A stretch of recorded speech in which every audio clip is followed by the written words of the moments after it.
Hello, assalamu alaikum. Today I am a old woman. Today I am a Gambia and Senegal old woman. Salam alaikum. Himdillah. Tey nag màggat laa màggat mu dikk di waxtaan laa tey seen loo ngeen ne xam naa dangay wax ne Amie Jobe fan yi ni nga sayee sa vidéo yi di jump break rek fan yi de si jump break laa ne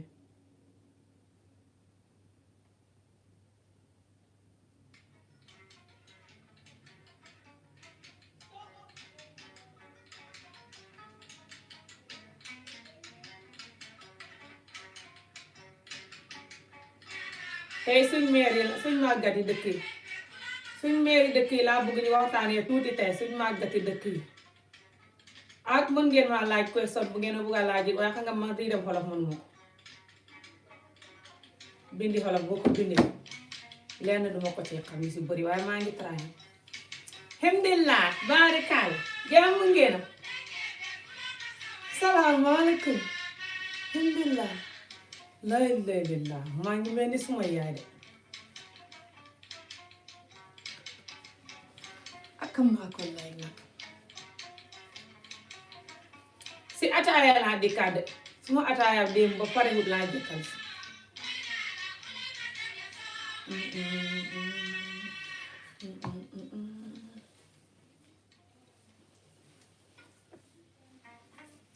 suma kaala gi de fa neexut ak kaala nag fa diis te rëy xam nga façon kaala yi mënuma ko Sénégal ñoo bokk ndey ak baay nangoo liggéey bokk ndey ak baay suñu Sénégal ñoo bokk ndey ak baay nangoo liggéey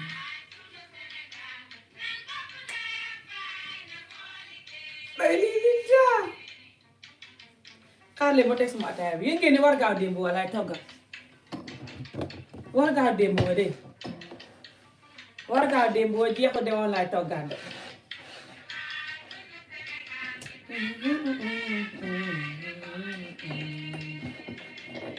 wuu hot as hell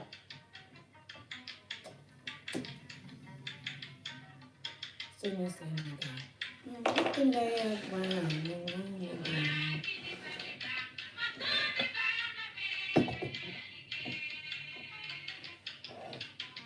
jaamu ngeen a mu yëg fii de fa tooy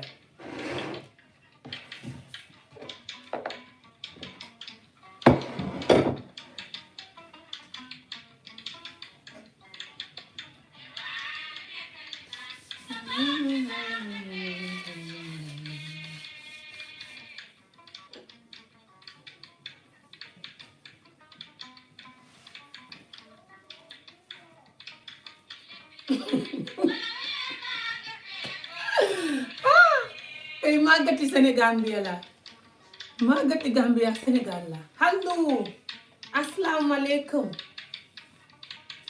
today I am a Gambian old woman Senegal and Gambia old woman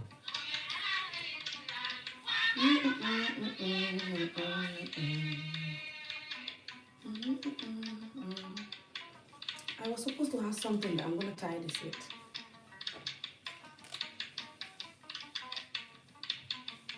I like this color so much.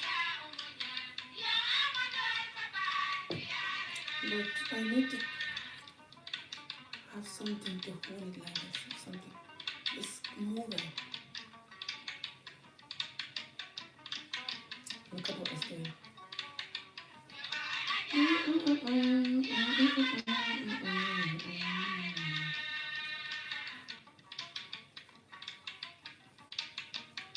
Hello.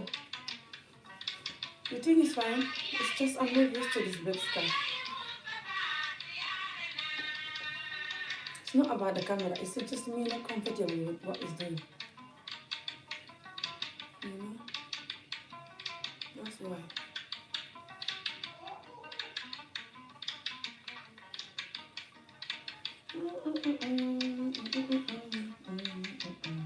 Yeah, I think that's better. Hello, assalamu alaikum.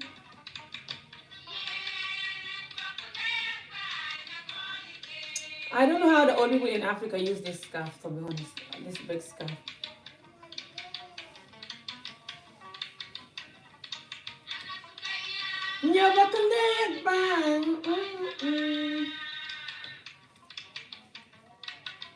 Yeah, they normally do it like this. It's too down on my face.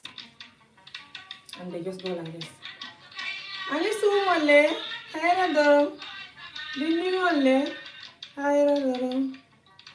Jàmm ngeen. Salaam alaikum. Alhamdulillah. Barikal. Maa defu leen dara.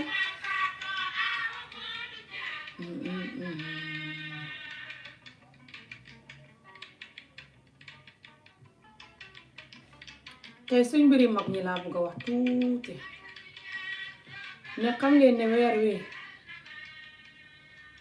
weeru lifin la weeru octobre weeru how did I sleep? Me, I don't even know because I can't see myself when I'm sleeping, so I don't know how I sleep. How do you sleep? Hi. Ataaya bi de sama bopp laa koy xiimal xanaa ak gone yi suñ buggee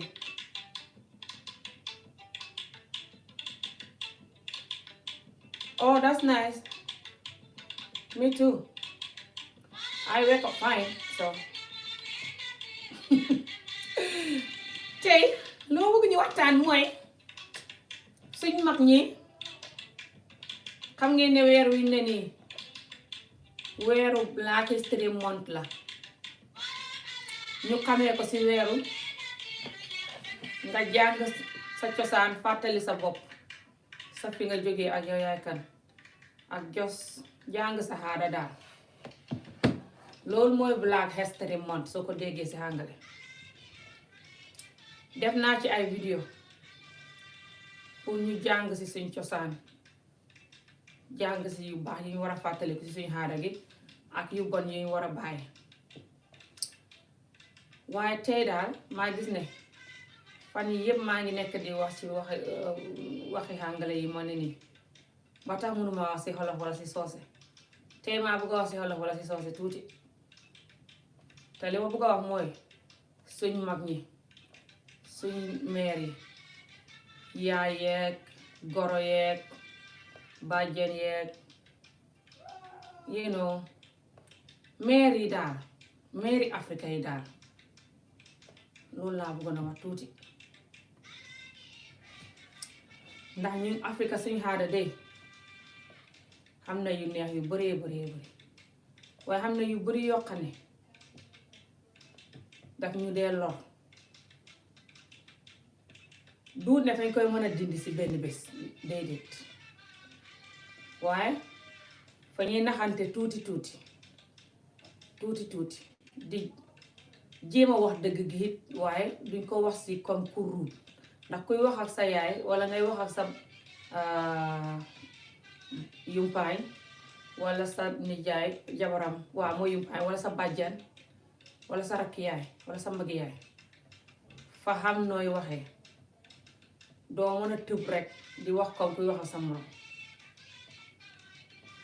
soo dafay naqari bu nga wax leen dëgg su fekkee ñu ngi lay teg lu la neexut te ñun suñ yaay yeeg suñ goro yeeg suñ mag ñi daal dëgg la danañ ñu fay nekkal di ñu defal lu baax di ñu may jàmm waaye ñoom ñu ci bëri fa ñuy xaw a sonnal that's the reality fa ñuy xaw a sonnal lu ëpp te kenn du ñemee wax ndax ñun fañ jëmbatal suñ bopp fitna boo xam ne caaxaan du ko dindi mooy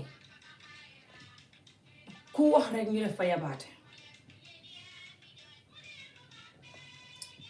ku waxit ñu ne fa naafeq ku waxit ñu ne fa rëy wala fa lii wala fa laa lii nag fitna bu ñuy indil moo tax ñun ñu bari mënuñoo kontaan fay dem ba jabar sax buñ la koy takkal doo ñemee wax su dee buggoo jabar ji wala nga xam jeneen jabar joo bugg ñu may la ko ñu ne la déedéet kële ngay takk nga déglu dem jël kooka te kooka boo ko jëlee it doo mën a kontaan doo mën a sëy moom sëy bu baax wax naa ko ci ay vidéo mbala nga xam ne jabar ji nga bugg wala jëkkër ji nga bugg ngeen di sëy yaay yi léeg mag yaay yi léeg yumpaañ yeeg bàjjan yeeg suñ mag ñi daal ñu jigéen ñi mag ñu góor ñi daf dee xam ñu bëri affaire waaye mag ñu jigéen ñi ñoo dee gën a bëri affaire lu si bëri si ñoom lay bees waaye mag ñu jigéen ñi si bëri seen bëri affaire bi si góor ñi la day jógee ndax jigéen ju kontaan ju ne xam jëkkër ju baax ju ko mën a muñal ju ko bugg di ko bégloo du sonnal kenn jigéen joo gis mu mel ni Ami Jóob di xar-xari rek ñàkk loolu moo tax wax naa leen ko junni yoon fi mu ne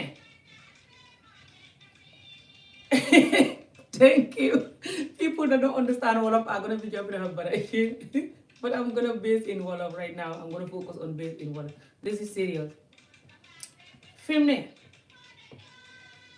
soo gisee ma di leen wax yi dëgg yu yëpp xam ne fu may rusloo man sax ndax maa ngi fi ne xamee fu ma jëkkër wax naa leen ne su ma yenn yuuxu yëpp suma say yu bari boo gisee ma di ko def ñàkk jëkkër gi ñàkk ko ma bëggal si néeg bi de ci la bokk lu bari wax naa leen ko rusuma leen ko wax xam ngeen ma man Ami Jóob laa xam na jigéen ñu bari ñoo xam ne ñi ngi xam jëkkër wala jëkkër ja deena wala jëkkër ja fa sibbutu wala somte wala jëkkër ja naqadi deret jigéen ja fay naqadi deret di sonnal doomam yi di sonnal gorom yi sonnal rakkam yi sonnal magam ñi sonnal xaritam yi sonnal ñëpp rek nga naan jigéen ji day xamal lu ko jot soxot na wala bëri na affaire wala nangam fa kontaanut moom ci boppam te ñun suñ jigéen ñi ci kontaanut moo bëriwut duhut mbiri ñàkk jëkkër rek te namu góor wala nangam déedéet ngay sëy sax waaye xam jëkkër ju naqadi deret di la ngëññee soo nee benn mu ne jàmm mu ne xay di doxee ka wala di la gënaat léegi yeneen jabaree ka wala di la sàgganee wala nga sàppi ko du la nangoon nangam taan ci kaw lal li ba nga kontaan dara nga ne ci naqat woo jigéen jii dundu naqat doo mën a xam ak moom jàmm wax naa leen ko ba sonn waaye yow ngay calm down soo waxee ne yow naqat wu la indil rek yow nga dabul naqat wa def ko fukk xenu ko ngay dee mbala buy dee nga dee ak moom léegi ni ngay def mooy dafa des si moom ban façon ngi naqat la lay jox su fekkee naqat yu lay jox fa ëpp ba jéggi dayo waxal ak moom waxi nit ak wax ak moom waxi mbugéel mën ngaa gëstu sax su fekkee dafa des sa digganteeg moom naka la waaye xam na nuy gëstoo ak nekk moo xarit danga xam ni ko naqadi lum do nga seenda su dee loo ko mën a dimbali la loo ko mën a advice la waaye ñu suñ jigéen ñi nag sax suñ mag ñi ku ci xam naqadi góor ñi si bëri duñ la koy bugg a wax xam nga boo duggee gone lii mooy problème bi yenn yi nag dañ la wax ne sa baay nangam wala sa baay ba moo nekk def nangam wala nangam waaye ñu si bëri duñ la koy wax suñ góor yi suñ paax yi Afrique yi suñ baay yi wala suñ nijaay yi ñoom ñu ci bëri fañ naqadi dereta naqadi dereta naqadi dereta naqadi deret bañ di leen waaja robi nag naqadi deret gu jéggi dayo gi nag a tax seen jabar yi yépp a ngi naqadi deret te toskare toog waaye di kaf di ree smile ak a jos def yeneen jikko naqadi deret si ron ak yeneen jikko soxot nga naan man de suma yaay xaw ma tax muy def nii suma jabar wala suma jëkkër wala suma goro xaw ma tax mu di ma def nii wala suma mag lu tax muy def nii suma jabar wala suma rakk lu tax muy def nii suma jabar wala suma jëkkër wala nga gis ni kuy def doomam yi yenn yoo xam ne yow sax ngay waaru yépp rek boo ko seetee jigéen ju kontaanut la jigéen ju kontaanut it bu dee jëkkër ju ko kontaanut moo jëkkër da war a naqadam yi jëkkër ju bon la xam moo war a naqan xamal ne jëkkër ji it xam na lu waral naqatam wi xam na lu waral li muy def jëkkër ju bon foo ko fekk muy def yu bon fa xam lu waral li muy def fa la ko dul wax. ñun suñ mag ñi magi Afrique Sénégal ak Gambie ifin gune yi sax gune yi ñuy yar fi mu ne nii sax ñu ngi dund loolu sàkkaa mag ñi xem ni ñun nii dem si kaw ñépp dund métit bi ñuy mag ñu di leen dóor yi soxot di leen toroxal ñu ko ci dund bëriwu fay tax nag buñ magee fa ñuy soxot naqadi deret mer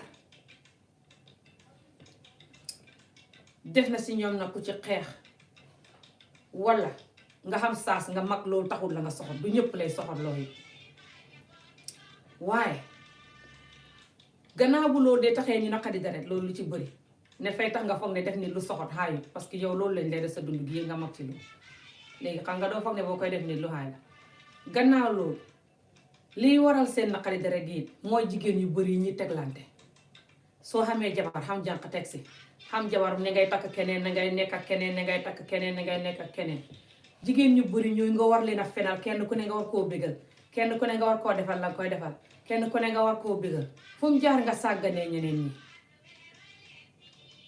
yow kenn nit rek nga mënoo xa xalaat buy defar àdduna si fukki jigéen ngay conflit doo xam jigéen ñi ko ci bugg ak ko si bañ sax soo nee si kii di xalaat kële soo nee si kële di xalaat kële doo mën a wax ak kii ndax sa xel maa ngi sa kële nga ne sa kële doo mën a wax ak moom sa xel maa ngi sa kële su ko defee ne jigéen ñi dañuy stress saka ki ciy sàgganee lii yëpp soo gisee ma di ko wax bugg ñun ñu understand lu sax su tax suñu yenn jigéen suñu yenn mbokk yi du ak suñu waajur yi ak suñu yenn mbokk yi du ñuy mën a jubóog ñoom nit ki soo understandee li tax mu mel ni mu mel danga dee gën a xam ni ngay defee moom dan boo ko xamul allo thank you fi mu ne naqadi dere ak soxor ku koy dund ku ne buggut koo dund tayu ko moo tax mu di ko dund ku ko dund ku ne buggut koo dund fa koy réccu lu mu def lu ne fa koy réccu loolu laa bëgg ñu njëkk a xam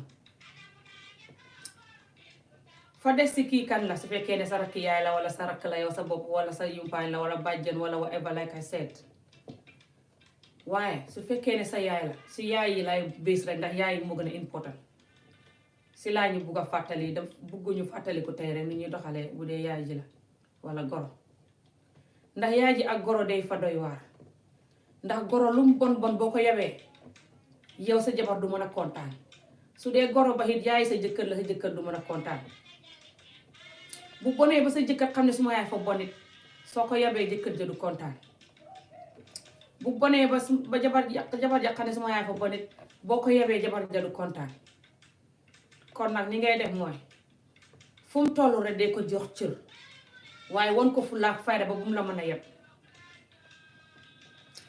foofu li ma fa bëgg a digal suñ bopp ñun ñëpp mooy ku xam yaay jox ne wóor na defa naqadi deret te ni muy doxalee daal dëgguwul waaye sa yaay la mënoo si dara boo xamee jëkkër wala nga xam jabar waxuma ne bu ko di wax sa problème yëpp de waaye xamal fooy xem ci li nga koy wax surtout boo xamee ne buggut kooka ndax loo ko wax de lam lay wax rek mooy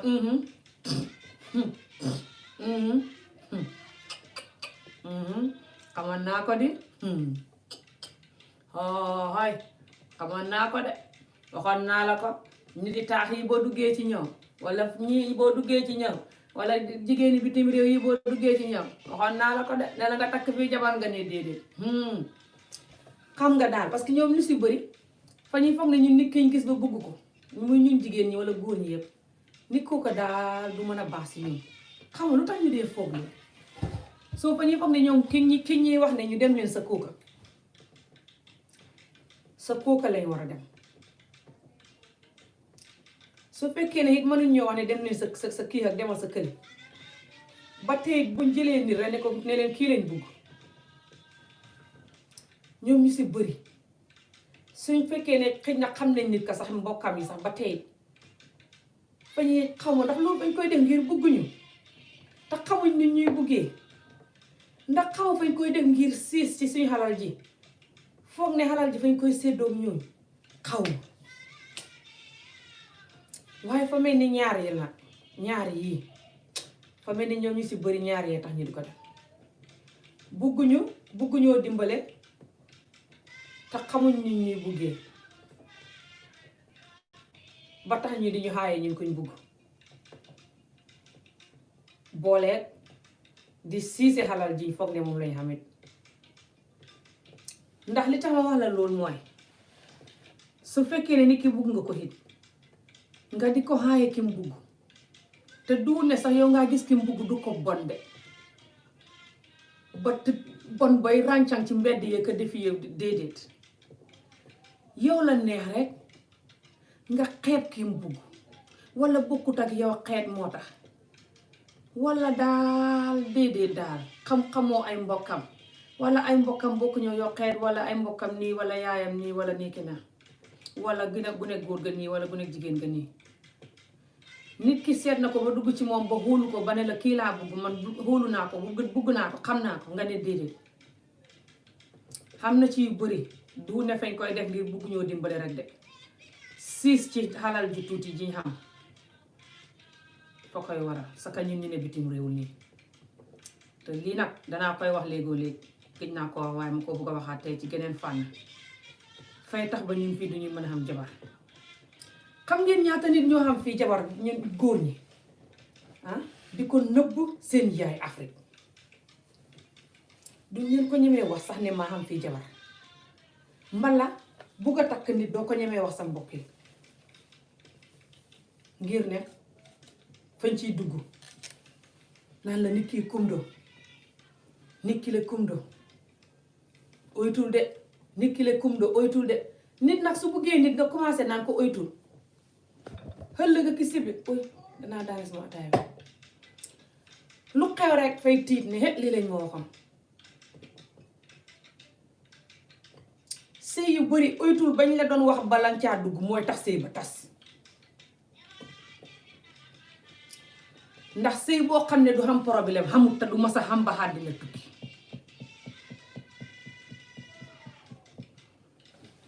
sëy ak xarit wala nit ak doomam ñoo xem ak sa nit sa boos bi ngay liggéey ndoral bu set di xendoo moom ci liggéeykaay bi yéen ñëpp a xem nit ki ngay nekk dëkk ak moom rek ci boppam rek fu mu jaar ngeen xam problème bu ngeen sëyitu bu dee sa rakk la wala sa mag la sax foog naa ñun ñëpp xam nañ lii de waaye soo gisee suñu yenn kilifa yi ak suñu yenn mbokk yi Afrique di def mel ni ñun nit ñi buñ sëyeeg ñoom ñun waratuñoo xam problème seetluwu leen loolu ngay sëyeeg nit ki problème bu ndaw rek buñ koy yëg waxoon naa la ko de oytul de lii de waru koo def lii de nii oytul de waxoon naa la ko de duñ lay wax ne la muñal sëy nii la duñ lay wax ne la loolu de duut problème bu mag loolu du dara tuutil problème bi ñoom ñi koy def bëriwul de saka boo nexee bitim réew seetluwu leen ko bala nga ne Afrique te xam dara boo xamul dara nag jigéen ja di la muñal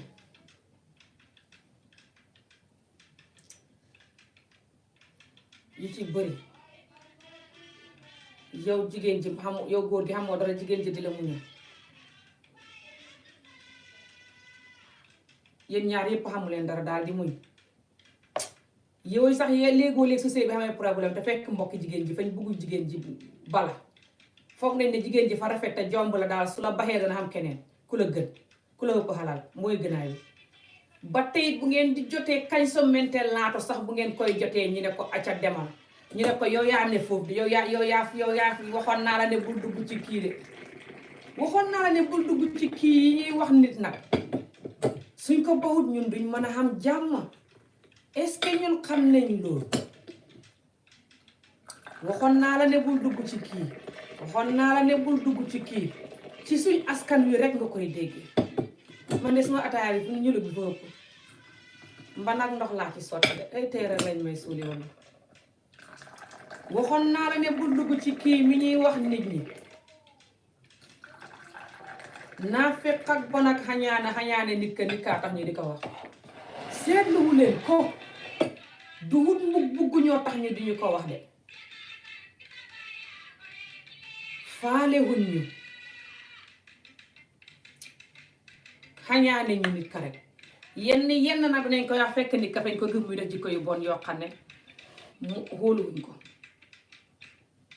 waaye ñoo la gën a xam ne nit ka lu mu bon bu jigéen la góor xem na yenn jikko yu muy xamee yu bëri bu xamee nit ku mu bugg dëgg fay wecceeku ñoo la ko gën a tay kon lu tax duñ lay wax ne demal ak mu fekkee yow sa wangale ne kii ma koo bugg de waaye fa xam jikko yu muy def par exemple loo xam ne neexul ma lu tax duñ lay wax ne wala xooluma ko la nanga lu tax duñ lay wax ne jàppal si yàlla nga dem sëy de jàpp si yàlla la jikko yu mëntu xamee gannaaw nga ne bugg na la torop te bugg nga ko torop jikko yoo dana wecceeku bu sëyeeg yow naxanteel ak moom lu tax duñ lay wax loolu seetluwu leen ko ne bu ci dugg rek lañ dégg nañ tëb ne bu ci dugg rek la ñuy gaaw a wax tëb ne bu ci dugg bi ñuy wax nit ñi nag seleng lu génn ca di seetaan nit ka la ñuy raw yi bala moo xam ku mu bugg de xam koo bugg mu bugg la yomb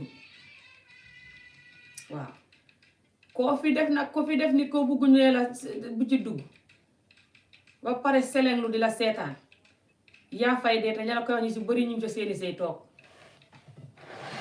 waxuma leen ngeen dem takk koo xam ne wala góor gu bon la wala jigéen ju bon la déedéet nit ki soo xamee yenn jikko yi fu mu jaar nga wecci ko ndax boo ko wecciwul doo mën a sëy that's the reality loolu wax naa ko ba sonn dama ko dee wax téeméeri yoon a juróom fukk waaye tey dama bëgg a fukk rek ci suñ mag ñi suñ yumpaañ yeeg bàjjen yeeg rakki yaay yeeg magi yaay yeeg goro yeeg yëpp yi ñu dee def loo te ta baaxul leneen lu ñuy def loo te baaxul mooy fañ lay dugal ci lu bon di xamee xalal xam bu bon te duñ la ko wax nag directly dañ la koy wax indirectly diw sangam de boo ko gisee kaala màkkaam gële ba mu ñëwee dina diw de ku ne woon danaa ji màkka doo ko gëm dina fàttali ku naa diw ba bañ ne woon fii di ñàkk maag moom mu di ma leb potab maalo di ma ñaan ci suukar ak xorom waaye gisoo ko tey dem na màkka ba ñëw dina de yàlla waxul kenn dara di la won ne man nga maa war a yóbbu màkka nga commencé di tiita ko rusa ko def yi soo xamul fayda nag gis sa moroom ñi xamee xalal ci yoonu bon di yóbbu seen yaaya màkka nga dugg ca boo doxee jigéen soo nexee bitim réew gile wala Afrique surtout boo xamul jëkkat boo xamee jëkkat sax ne xam na jigéen ñoo xam ne fa ñu xam jëkkat da pare di rang di dem ay Dubaay fu ne di fa rang nit ñi da leen fa tëdd di leen fa tëddoo ndig xalal waaye boo xamul jëkkat xam nga moo ci gën a yomb saka boo nexee bitim réew fii ngay wax ne rek su ma kenn xamuma fi lu ma neex def di rang jël xaalis ba yóbbu sa yaay màkka wala ngay def yu woo yow warta def yu bon daal ndax nga gaaw xam xalal ja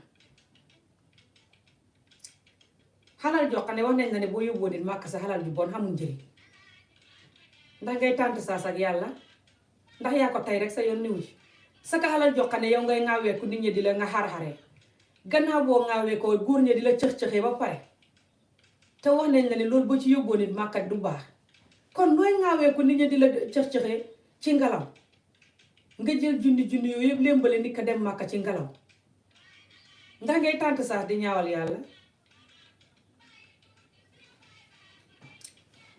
ku nekk bugg nga sa waajur dem màkka ñëw kaalaw toog def kaalaam gu weex nit ñi ñëw nga reyal ko nag nangam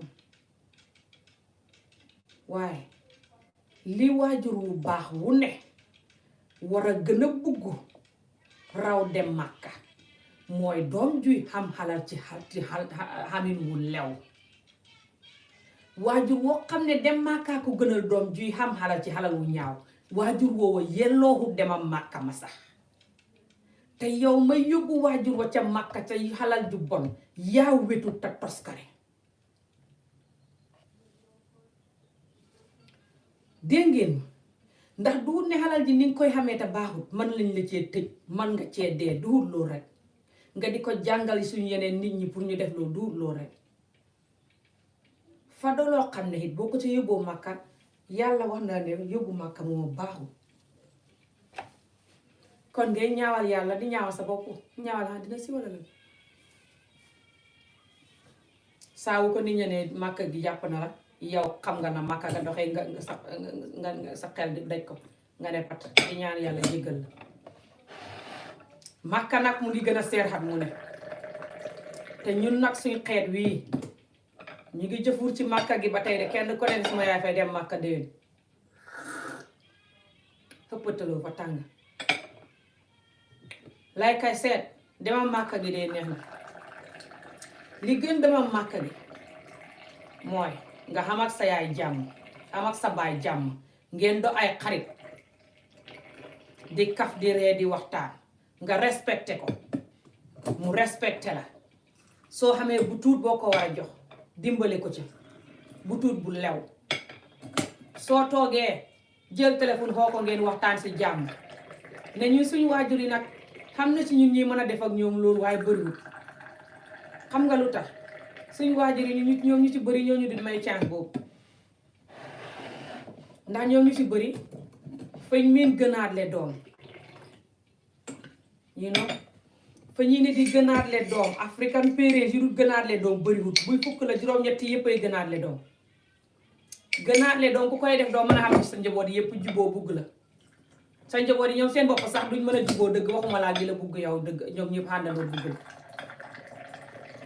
gënaatle doom gi nag fañ koy def depuis ba gune yi doxee gune ñoom ñu ci bëri wala gune yu mag kële tekki kële gën a tekki kële ñu jël ko choose ko bàyyi kële and stuff like this wala just nga ne fii di leen dimbale butut boo xam ba pare ñoom ñu ne Afrique di jël xalal ja di ko doxalee noo xam ne jaaduwut ak ne ca kër ga di fa dund wu jaaduwut ak famille bi te doo ñemee wax saa woo waxee mu xas la wala mu fëgg ndengam di yóbbu so naqat woo noonu yëpp loo xam ne la African parents yi fañ ko war a wàññi African parents boo xam ne mu ngi may seetaan fi ñu ne nii ci suñu màggat ñi yow laay nuyu de yow de laay wax yumpaañ ñi jaay maam baay yaa ñun de suñ sañu ngeen di ñu bañ a def nii ñu mën a xam jàmm ndax àddina si fa passé mag ñu njëkk ña ba nit ña daan soq ak a wal toog ci kër gi rek sa yaay yónni la sëy rek nga dem toog di sëy su soq jotee nga jóg soq wal jot nga jóg soq wal tay cere ja timi jot nga tëdd siim cere ja tëddi nelaw àddina si fi mu ne fa passé loolu de àddina si fi mu ne yëpp xalal la ak courant ak you know computer ak all these things ak nit ñi li ñuy sol ak ni ñuy doxalee daal fa xuute léegi nit ñi ni ñuy xamee xalal it fa jafe su nit ñi xamee xalal ji ci xameen wu jafe jox la ko ngir fañ la respect def la yaay nga jël xalal ja kasar-kasaree ko jox ko sa doom yi ku la ci neex seet doom yi koo xam ne du liggéey du bay du xeet te mosu lu si bëri nag ka gën a yebaate si famille bi lay dox sa ka caat yi ka nga xam ne yow mii ndey ji sa falee xas ba takkoñ bi yëpp di seetaan xas kay liggéey xalal ja ba koñ bi yëpp di ko seetaan kooka nag ngay jël borom la muy liggéey di ko ko jox tane borom du wax su waxee baaxul du wut doom ju baax yéen it daneen xalaat daneen toog benn minute rek ngeen xalaat bu ngeen duxoon doom yi yéen bu ngeen duxoon doom yi est-ce que loolu dana leen neex loolu si benn la rek si sample yi waaye xam ne yeneen yu ngeen di def yoo xam ne dafay tax ba duñ mën a waxtaan bu baax ndax nit ñi dañuy xam jabar ngeen ne nit ñi nañ fase jabar ji su nit ñi fasewul jabar ji duñ mën a xam ak yow jàmm bu set nit ki su jëndalee jabar ji kan sa mentelaato sax nga mer mentelaato sax bu ko jëndalee jabar ja nga mer waaw ne jabar ja mentelaato ba mu gisoon muy diwee tuñam yére diwa ko ko jëndal fa ko liggéey moo tax su la koolee nga mer a mer ba doo mën a wax ak moom jàmm rek alhamdulillah baleen ni ngeen di def ngir yàlla ak rasulullahi nit ñi seen jabar yi bi la doo leen ko mën a tere seen jëkkër yiñ bugg it doo leen ko mën a tere fañ leen bugg waaye fañ bugg yeneen nit ñi it te yàllaa ko def mënuñ ci dara ci xol bi lay ne kon yéen su fekkee bugg ngeen nit ñi bu leen di def nii ngir yàllaa yonent ba aadi du ngeen ñoo jël ataaya ana Faatu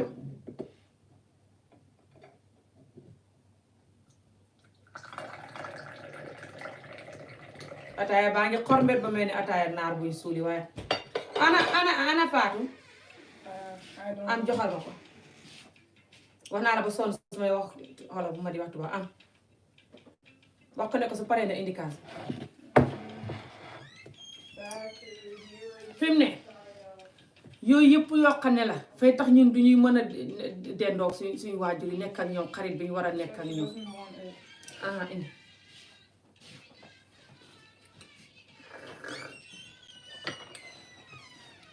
waaye fu mu jaar ñu naxante rek ndax waajur gannaaw bul yàlla waxee ne waajur bant la xeer la yow nga doon nen li ñoom seen bopp wax nga loolu la ñuy wax saa yu ne ndax ñu mën a continuer di ñu def nit ñuy def ku wax ñu ne la xeer nga de nen nga de man maay xeer wi de fàtte nga xanaa nga fàtte nga reppa toj dee xeer wu nen bu defantee xeer nga reppa toj dee xanaa ñu robi la thank you. Oh, the scarf, the one Gambian woman selling it, she live here in Edinburgh, she's called Ami. I told her I was going to do video to put her number for people if they want to buy it. Thank you. Hello, alaikum salam. Hello, thank you everybody. Thank you. So léegi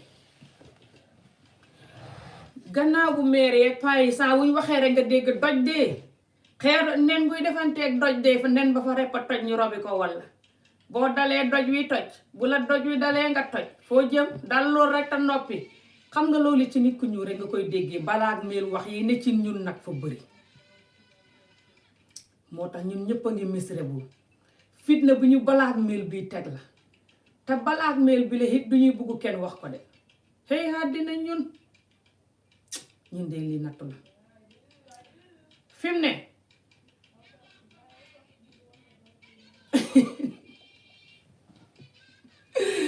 thank you. Oh, we look alike.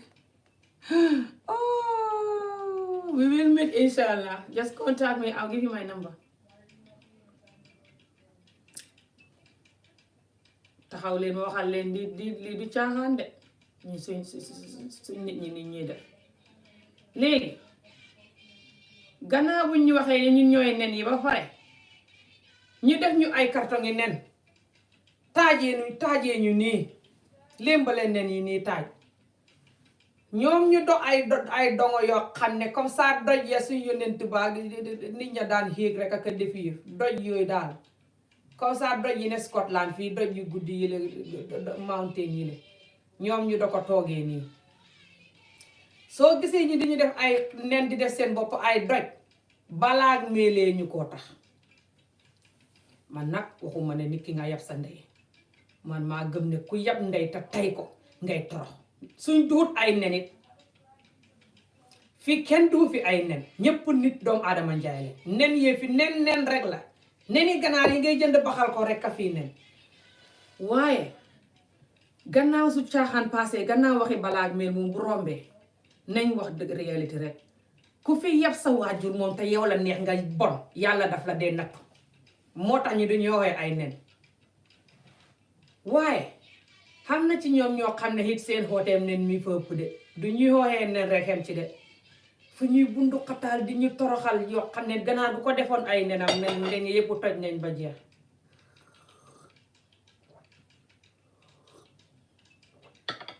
nga xamee jabar ñuy bundu xataal jabar ja ndeysaan jabar ju rafet ne joggu nga nopp koo bugg a dee guddi nga tëdd ak moom mu neexoo bugg a dee doo mën a doylu si moom foo tollu di ko xalaat takk jabar ja sëpp ko ñu dureeku nag mel ni ay doji malaaka yoo xam ne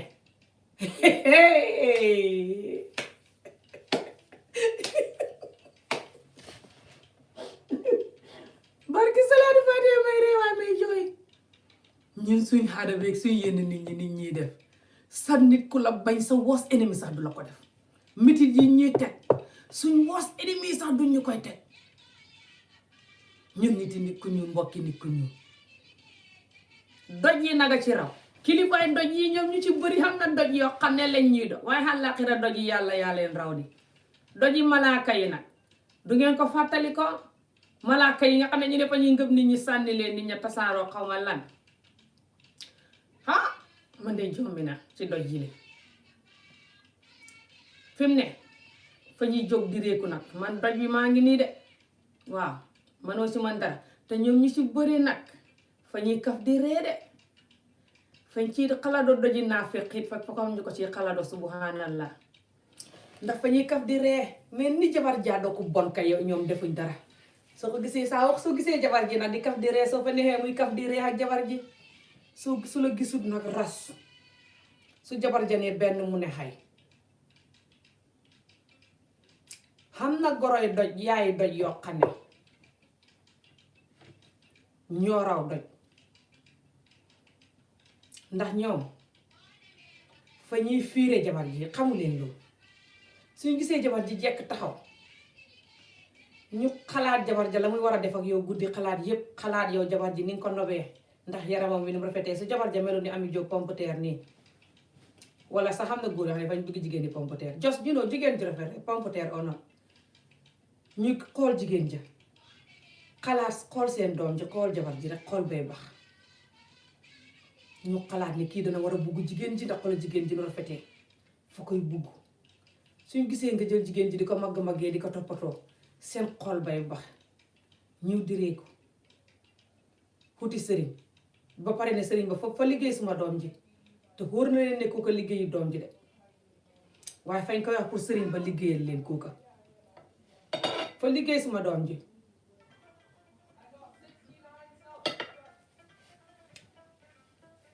yenn nii sax buñ gisoon butéeli saafara jigéen ci amee ko na am na jigéen ñoo xam ne fa ñuy saafara ka def yee meluñ ne Ami Jóob jog birig ba toog waaye saafara yi de bu ko nit ka di defit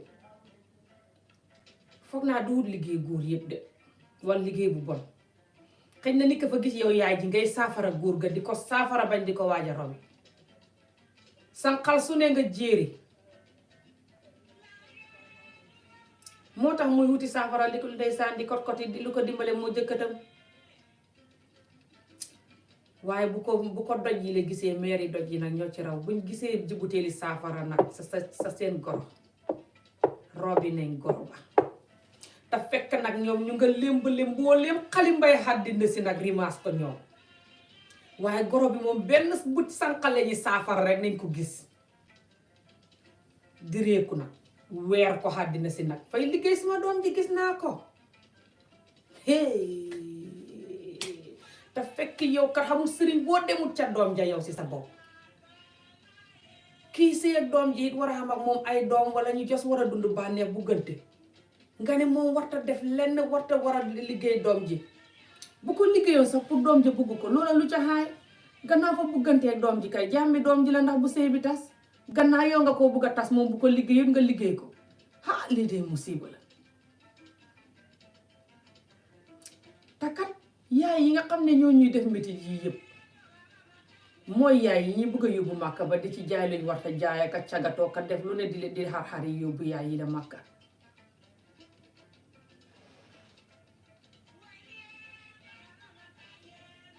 waxuma ne bu kenn dugg si loo war ta dugg yóbbu nit màkka bi yow yaa koy yëg yaa nga la yàlla jéggal boo koy def nga mucc si waaye ku koy defit nanga ko xalaat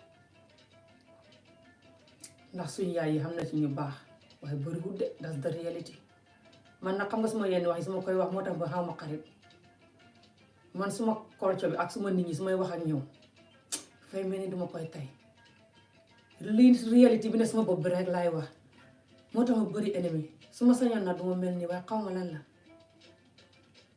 waaye the reality is suñ doom ñu tëdd kaso ngir bugg a dimbale yaay yi wala dimbale baay yi te fekk yaay yeeg baay yi liñ leen di def métit bi ñu leen di teg jaruñ tëdd kaso de waxuma la bu leen bugg de waxuma la bu leen respect de waxuma bu leen dimbale boo ko xamee de waaye loo xamul di def loo war ta def di forcer laa wax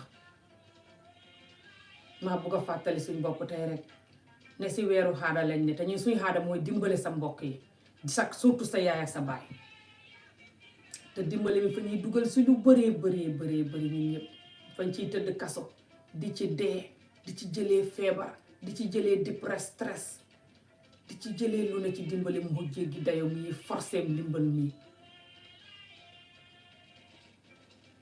genn wàll ni ñuy dimbali suñu waajur yi nag bu ñu ko suñu waajur yi dimbali woon genn wàllam wala genn wàll ga rek genn wàll ga boo ko xaajoon genn wàll googa bu ñu ko doon dimbalee nit ñu xam jàmm ci suñu sëy just in general rek xemale doom yi yëpp di wax doom yi yëpp dëgg jël doom yi seen jabar yi la indi wala seen jëkkër yi bugg leen xemale leen bugg leen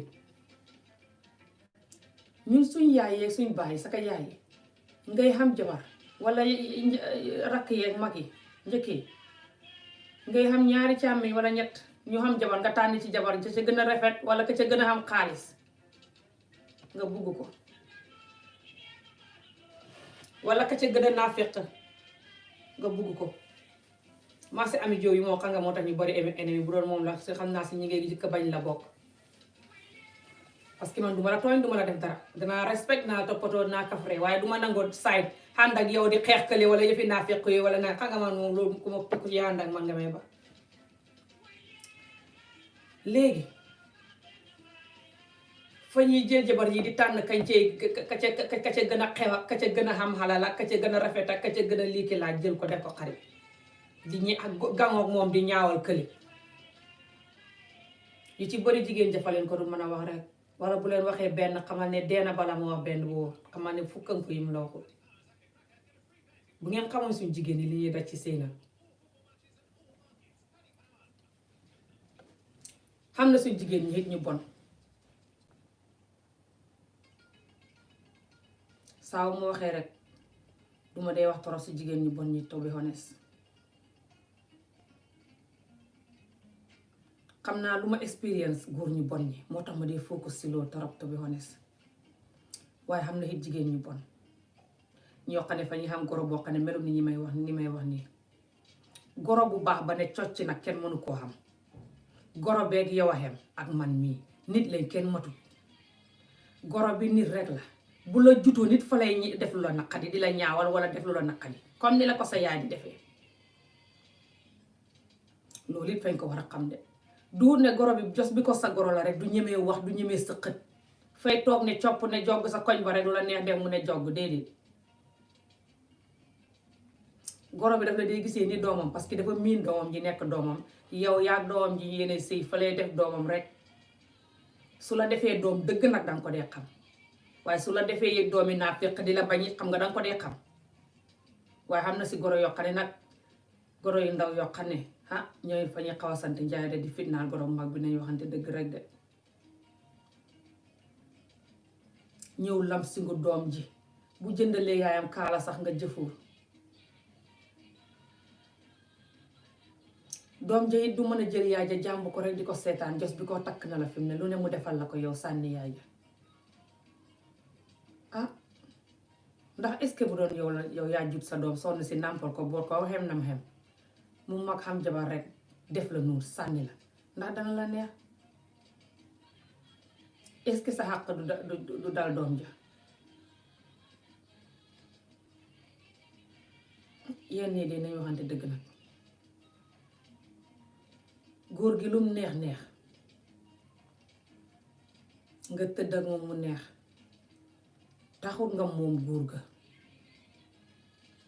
góor ga yàllaa ko moom yaayam mu ko jut nàmpal ko bot ko ba sëpp ko mu xem nam xemit moo ko moom it balaa yow yéen ñett kon waaye yàlla ji ak yaay ji ñoo njëkkee te ñoo war a always nekk ci kaw doo sin min ne bu gudd la mbugéel yi dañ xuute respect yi xuute du wut ne nag fay defal yaayam ba raw la ndax lum defal yaayam lum la defal mu ëpp dafa des ci ban façon góor la waaye ñi ci bëri lum lay defal mu ëpp yaa ko du seetlu rek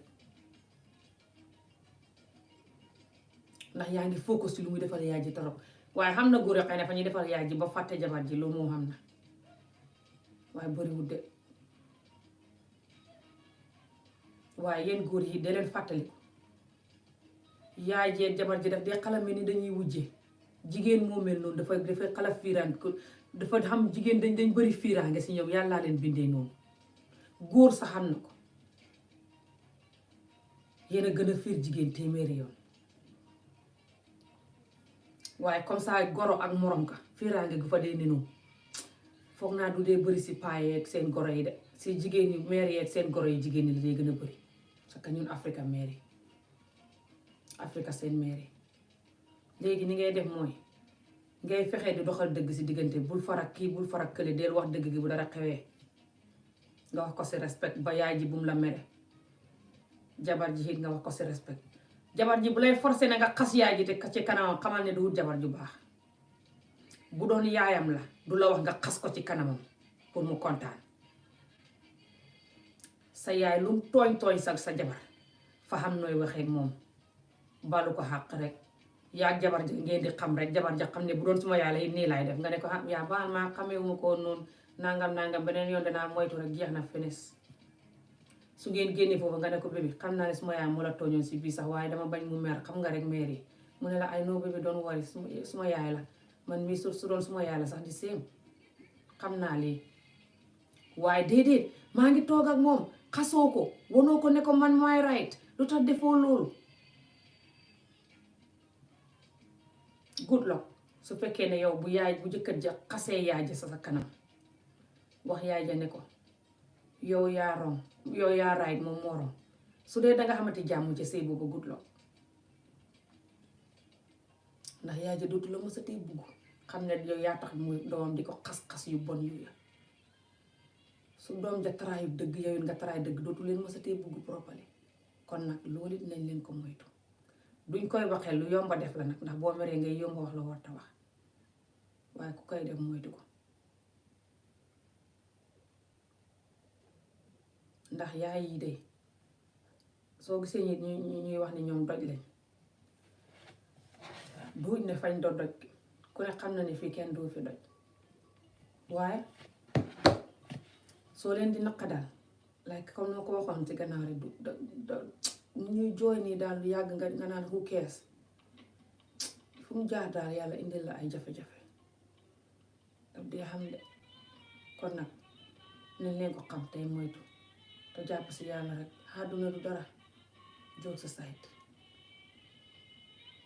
fa xam suñu mag yi ñoo xam ne nag fañ naqadee muñal loo muñ rek ñuy gën a say di gën a naqadi deret di gën a def ñu war a def fu mu jaar nga teg leen rek wax ak ñoom su njëkk ak teraanga ak respect ak nga ñaan it boo jullee ñaan ne man de suma yaay yal na ma ko yàlla weccel wala suma baay wala suma nangam wala suma goro julli ñaan di xamul lu mu mënut saa woo jullee ba pare soo defee sa ayatul kursi yëpp nga teg si ñaan googu wala nga def allahumma salli ala sayyidina muhammadin boobu salaatu fatiha teg si ñaan googu bu julliwul sax soo toogee sa xel rek ko ne dee ko wax mu ngay wuy sax jëndal guro lii rek laa bëggoon a wax tey bëgg maa yàgg si vidéo bi nii dama bëgg a ñëw dem suum but yeah bëggoon naa rek ñu fàttaliku ne because waxoon naa dinaa def live fi olof ak live fi soose but boobu ba tey defuma ko maa ngi nekk rek di wax wasi ko tubaab rek taay yëpp di defante. Oh thank you in America man nga xam ne temps yi maa ngi leen defante vidéo yi rek mel ni kuy waaja dee. Ok Ami thanks billahi I wish we can meet we look alike and have the same name. Honestly we will meet inshallah. Look me up on Facebook and I will message you my number if you have Facebook. I'll give you my WhatsApp. So yeah, what was I saying? So loolu rek la so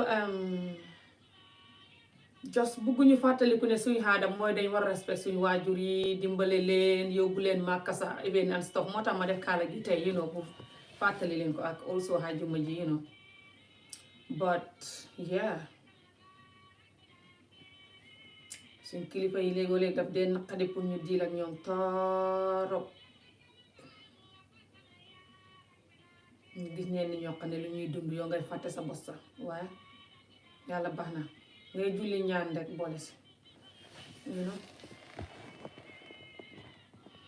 Greeting from California like the scarf and color which I understand the language. Oh sorry.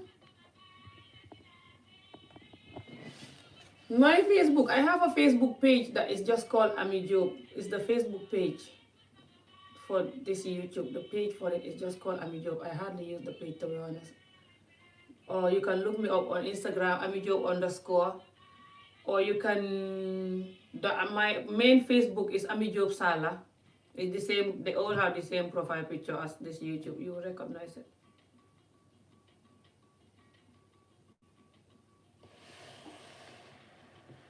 Me, I'm from Gambia.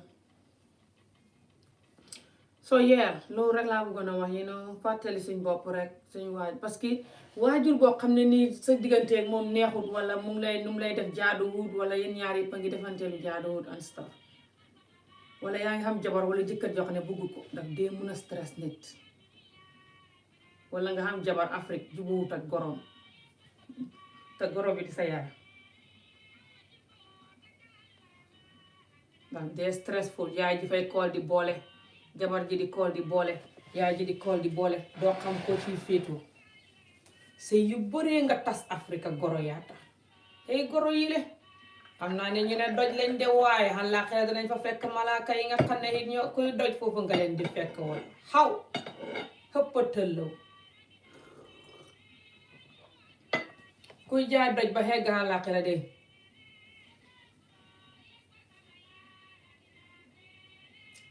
te man li ma si jaaxal meer yi ci bëri nag ñi mel noonu ak a ñoo mën a julli waaye ngay gis ne li ñuy def seen goro yi xam ne sëy yu bëree nga tas Afrique meer yee ko tas di boole jabar ji lu ñor ak lu ñorul ñu boole lu mu def ak lu mu deful ñu wax su leen jabar ji defee benn ñu ne fukk la leen def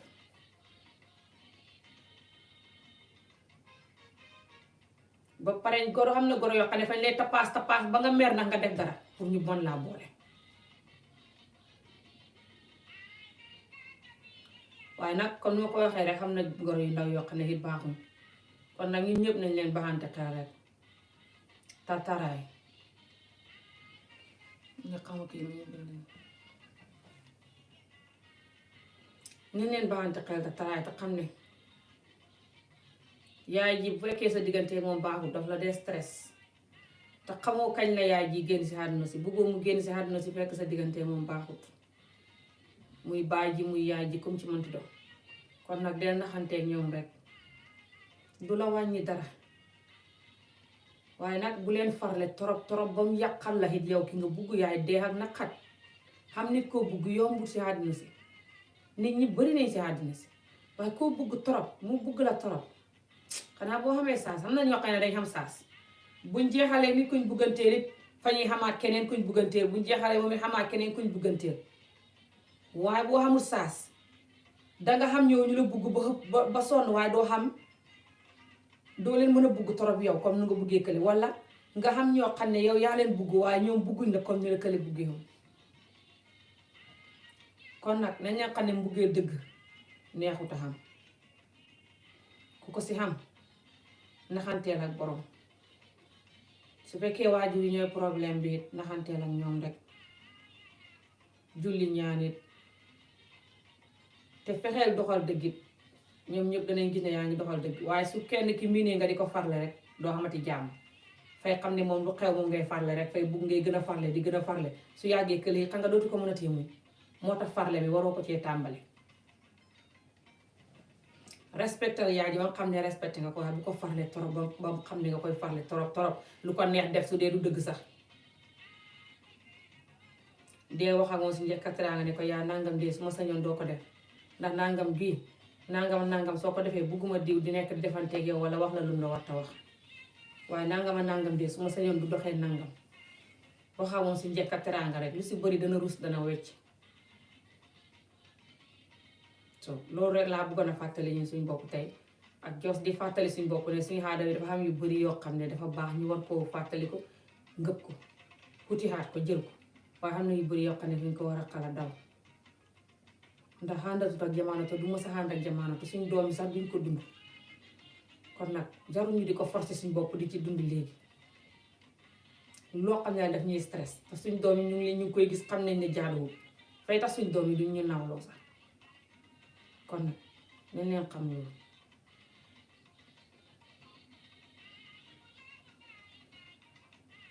nañ leen jàpp si yàlla it ku sëy ba sëy bi tasit nga taraay si yàlla sëy day neexut waaye toog di rang it neexut nit ñi di la cëx-cëxee ni ganaar yi lekk cox foog naa loolu it moo gën a métti sëy de toog it doo xam ko la nangam taan nga mel ni Ami Jóob ne si vidéo yi yuuxu rek foog naa loolu it moo raw sëy de kon nag dara neexut si àddina si kon nag ko xam ni ko xam ne bu gënte ngeen jàpp leen si yàlla te ngeen muñalante te ngeen sëy te ngeen doxal dëgg lu dox dëgg daal lu ku koy doxal lu ne doo sonn bu leen di ne di nëbbuxanteeka di feneka di tappaleeka di jéem a def ay secret stuff non just live leen simple plain rek def lu ngeen man wax lu ngeen man bu ngeen tëddee nelaw waaw man nag maa ngi end video maa ngi dem lii rek laa bëggoon a wax I have to go people sorry that I keep talking in Wolof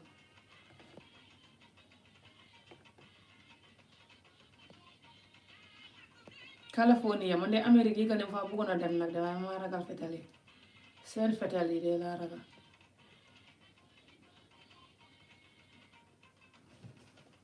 what's he saying no oh but you don't even know what I'm saying I was talking about in-laws and mothers because this is Black History Month so I try to remember to remind us the good part in our culture and the bad part you know so I was talking about in-laws and mothers and how sometimes that's why I dress like an old African woman like this but yeah I do say you guys can ask me a question too which well I think that person asked me but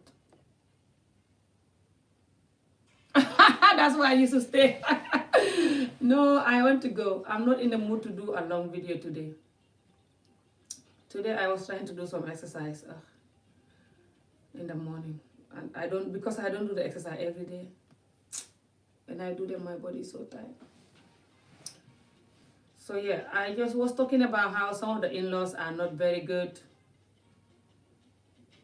you know and because our culture we love and respect our mothers so much then it becomes very very extremely complicated because you don't want to take side of your wife and just abandon your mother but you also don't want to lose your wife and this causes a lot of problem in our culture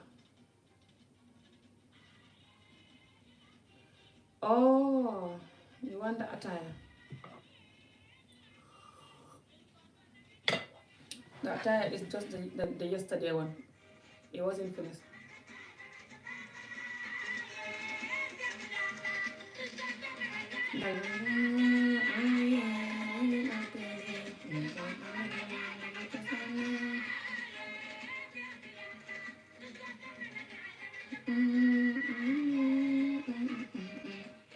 xam na woy woo xam ne de bu ko gisoon xama anam woy wu yàgg wu neex la de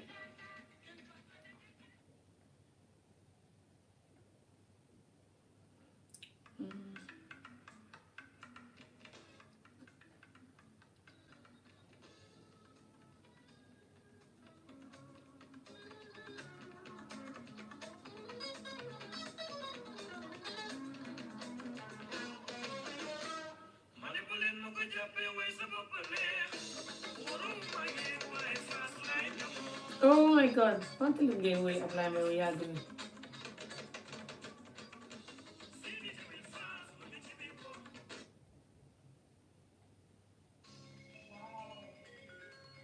fii it Ablaye Mbow la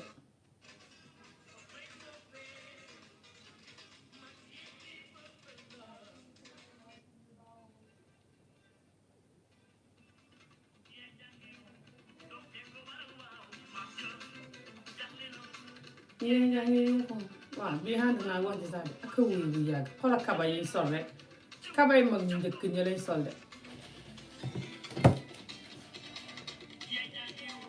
dom jël ko waral waaw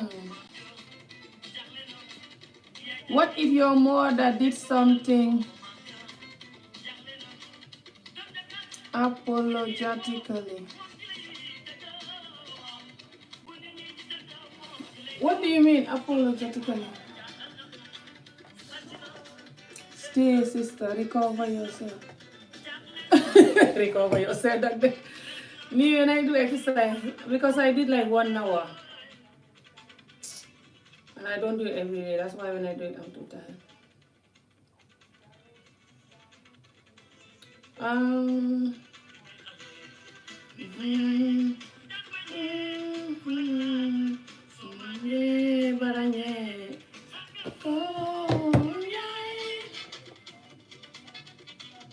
something you can't not forgive Oh, it depends what is it, but you can forgive anything if the person asks for forgiveness, or if the person is no more alive. I think it's only difficult to forgive somebody when they're alive, but they don't want to ask for forgiveness. And it's more difficult, but I think if they're not alive or they ask for forgiveness, then you should be able to forgive them. Doesn't matter what is it. Because you have to know that life, no one is perfect. Like I said, it depends what is it. If she did it on purpose when she was doing it, whatever that is, and she keep on doing it for so many times, for so long, then that is a different kind of pain. Every hurt in life have different kind of pain. Depend how the hurt was and what was the hurt. So if she then doesn't want to apologize, or she apologize and you don't want to forgive, like I said, depend what is it. But if it's something that is not done repeatedly, and it's something that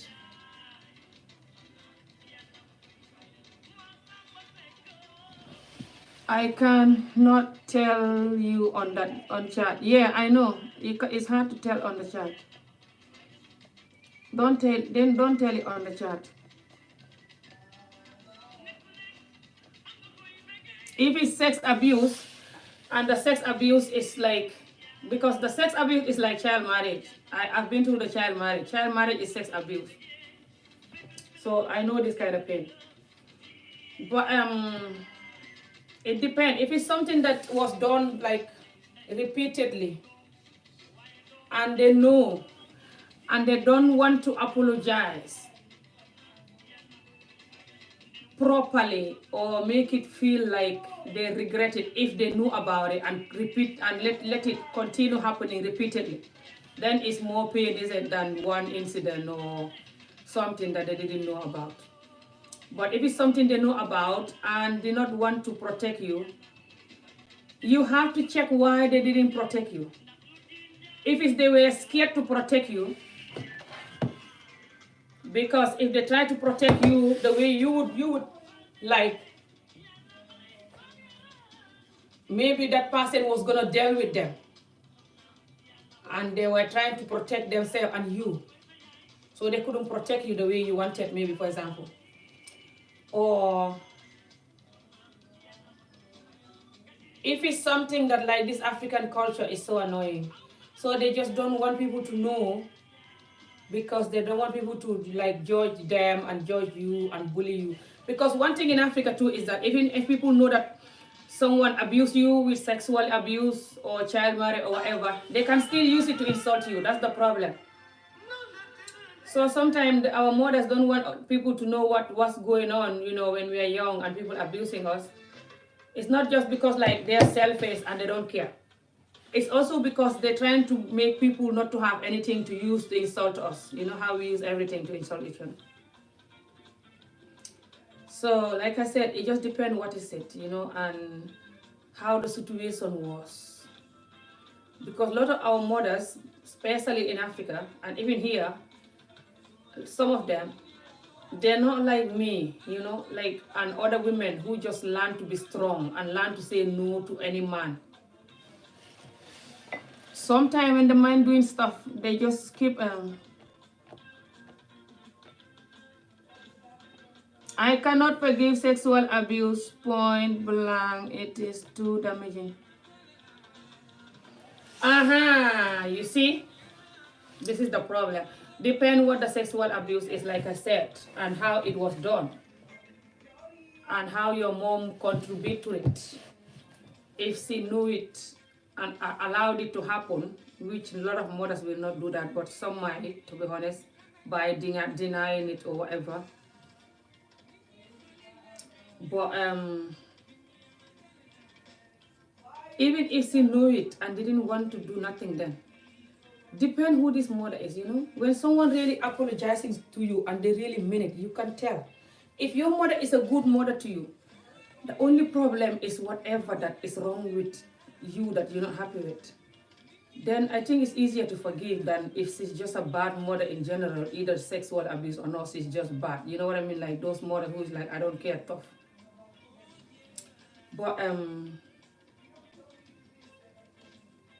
you have to forgive, especially when the person asks you for forgiveness or when they're normal. Because if you don't forgive, doesn't matter sexual abuse or not, you are gonna live with the pain. You are gonna be more hurt than the person who hurt you. That's why you have to forgive.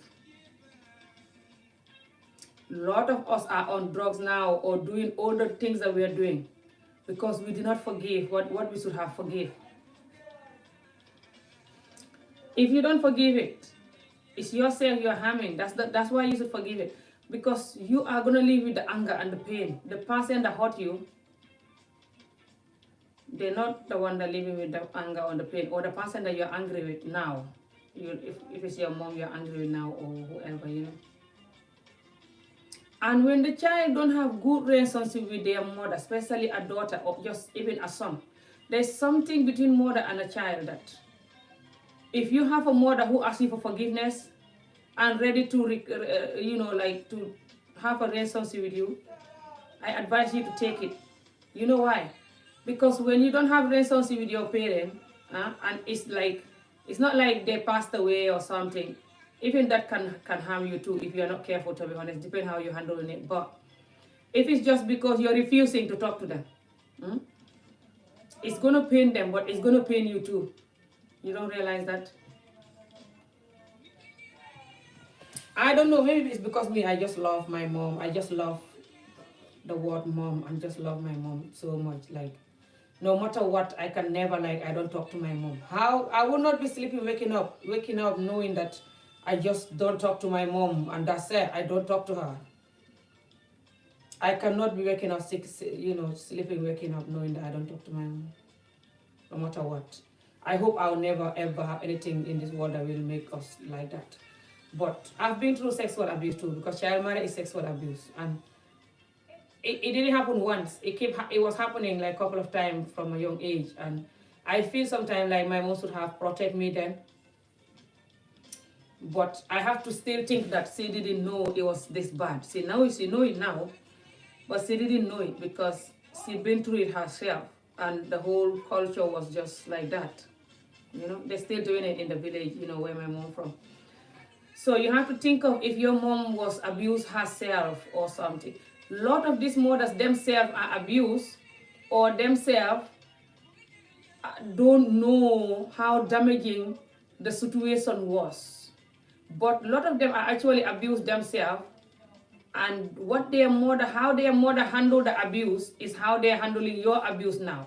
They might just not tell you though. A lot of our mothers keep a lot of secret. They're not like us. Even if you think you know them, you don't know them. A lot of our mothers don't tell you nothing. They keep it. So, if you don't forgive your mother, especially when she asks you for forgiveness, like I said, depend if you want the forgiveness or not, if she's asking for it or not. But if she's asking for it and she wants it, it's better you start having a relationship with her and start moving on.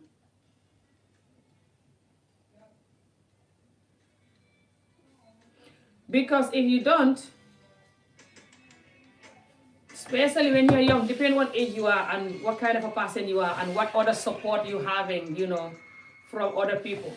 But if you don't have the right support and you're young, this can really affect you. And you're carrying the pain and then you don't talk to your mom. You're just on your own in this world with the wrong friends, doing the wrong thing, curing the pain with the wrong things.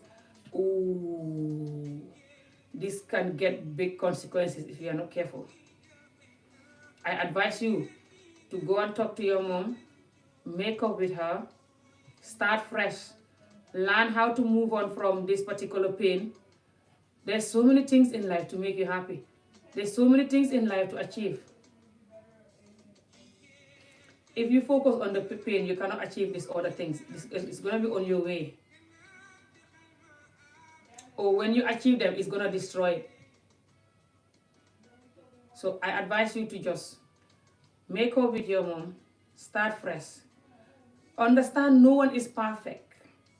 This helped me too. Even us, we hurt ourselves all the time. We betray ourselves.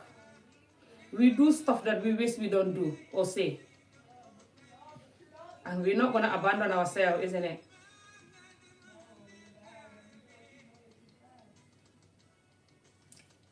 I know a lot of parents do wrong to us.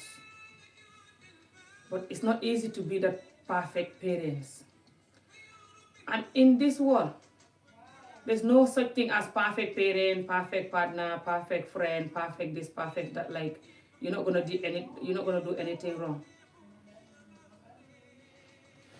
Are you crazy, Ami? No, I'm not crazy. What do you mean? I told you.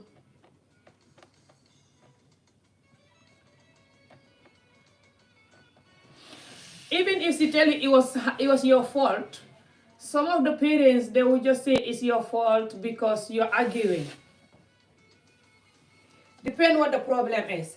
But if you start talking to them closely, and just depend who this parent is, to be honest. Some parents are just very stubborn, but if they're down to earth, easygoing, normal, decent, honest person, they should be able to calm down and tell you that, to be honest, you're right, it's my fault. And because if that's what you want to hear. Because sometimes if the thing is not your fault, until you hear it, you will not have peace. Some people are like this. So you have to then maybe give her a chance to talk to her more and more and more and more and more. Because sometimes they're scared to tell you it's your fault. It's their fault. It's not their wicked. They're scared. They think if they tell you it's their fault, you will leave them. You say, oh, you're a bad mother. That's it, go. That they don't know that you will maybe forgive them and take them, and they just admit that no one is perfect and this is their fault and that they're so sorry, and cry and hope you or whatever, that you just move on. They don't know. They think that you just tell them, oh my God, you're bad. You see, I know it, and then you just disappear for good and you tell everybody else, and then the whole thing will just get worse. Sometimes they're afraid of that too.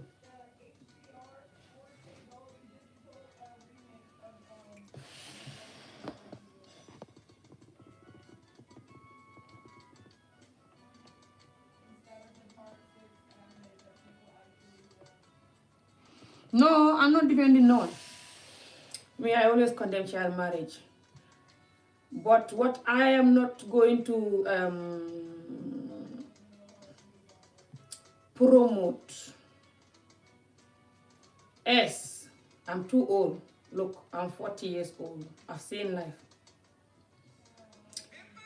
I know what it's like to live with pain, that you feel like your parents could have protected you. I know the consequences of that. I did that too. That happened to me for years. So let's tend to this thing I'm telling you. If you carry this pain, whatever this pain is,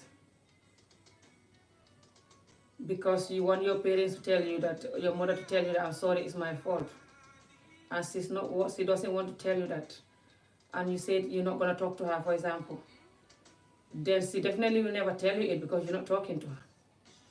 But if you're talking to her and you get back to normal, try to be close to her again, she will, depend what kind of mother she is, but 90% of the time she will calm down and feel embarrassed and then be more close to you. So you have that confidence that even when she tell you the truth now, you will not leave her still. Half of the time, she's afraid to admit the truth because she thinks you will still go even when she tell you the truth.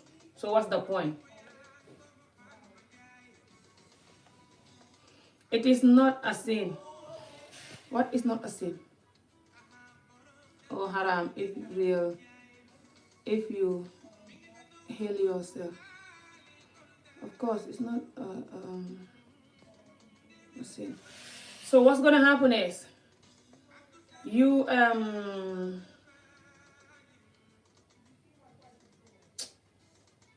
it's like I can feel something. Like, it's like, I know this thing you're talking about, but you have to be very careful. Because if you are not careful, these things are going to ruin your life. Listen to me, whoever you are. This thing I'm telling you is the best. It's not that you're saying this is good. I condemn child marriage all the time, all these years talking to my community. That's how I learned how to condemn everything. I'm addicted to condemning things from the child marriage condemn. That's why I'm condemning everything else like crazy. Why do you think I'm condemning everything? I even condemn myself all the time. Let's think. Whatever happened already happened. What's the point of keeping this pain now? Hating your mom, hating yourself is not gonna bring back the abuse, fix it, bring back the clock and put back the abuse. Never. You living in this world and not forgiving your mom is more painful 100 times than you forgive your mom and move on. When you forgive her and you become closer to again and move on, it become more peaceful and healing for you and for her. You will still learn a lot from her. You will even get to know more about why that thing that happened. Then you can even help other children by not going through it. Because you will know more details of what happened when you're more close to your mom and she's more free and open up more to tell you. For example, she might even end up, like I said, telling you, forgive me, I know it was my fault, like this thing that you want to hear. But you going away from her is not going to make her tell you it. And I'm telling you this one thing today. A lot of children nowadays don't want to talk to their parents when they grow up. Move out at young age, 16, 17, 18, 19, abandon their parents. And it's nothing to do with sexual abuse even. Just little things like, for example, they start smoking, drinking, or sleeping around, doing things, and the parents trying to tell them to be careful, and they don't want to listen, like talking back at them, bullying them, until they can't contain each other in the house, this kind of thing. All over the world, especially in this Scotland, is too many. Too many teenagers leave home quickly, jump on the street, doing drug, alcohol, their whole life ruined. They cannot even go to university, they cannot have a life. It's like that all over, especially in the Western world. Now, I am sure you don't want to have a child in the future who just gonna abandon you and don't want to talk to you for every little thing. Never mind sexual abuse or not. The point is that this mother should have protect you, just like my mother should have protect me from the child marriage. But you have to think now they didn't protect you. Either you talk to them or not, they still cannot protect you. It's already done. You understand that, do you? Good. After you understand that, the next thing you have to understand is at least they give birth to you and protect you then. When you are a piece of meat, you cannot move. So at least they did some good for you for so long before they hurt you. Don't you think so? They breastfeed you, look after you, carry you, change your nappy, give you food and drink when you couldn't move. Sleepless night you give them. They were doing it all for free from their heart. So now as time go along and they do something wrong, why can't you think of how to bring all of those things too and cover it and forgive?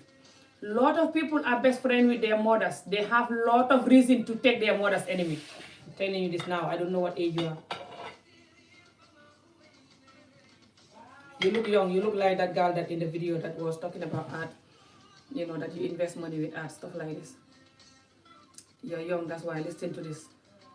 When I was your age, I was kind of thinking like you too. Like, why didn't my mom protect me? I think like that for so long. Listen. No matter how much your mom gonna tell you it's my fault, she cannot undo whatever that was.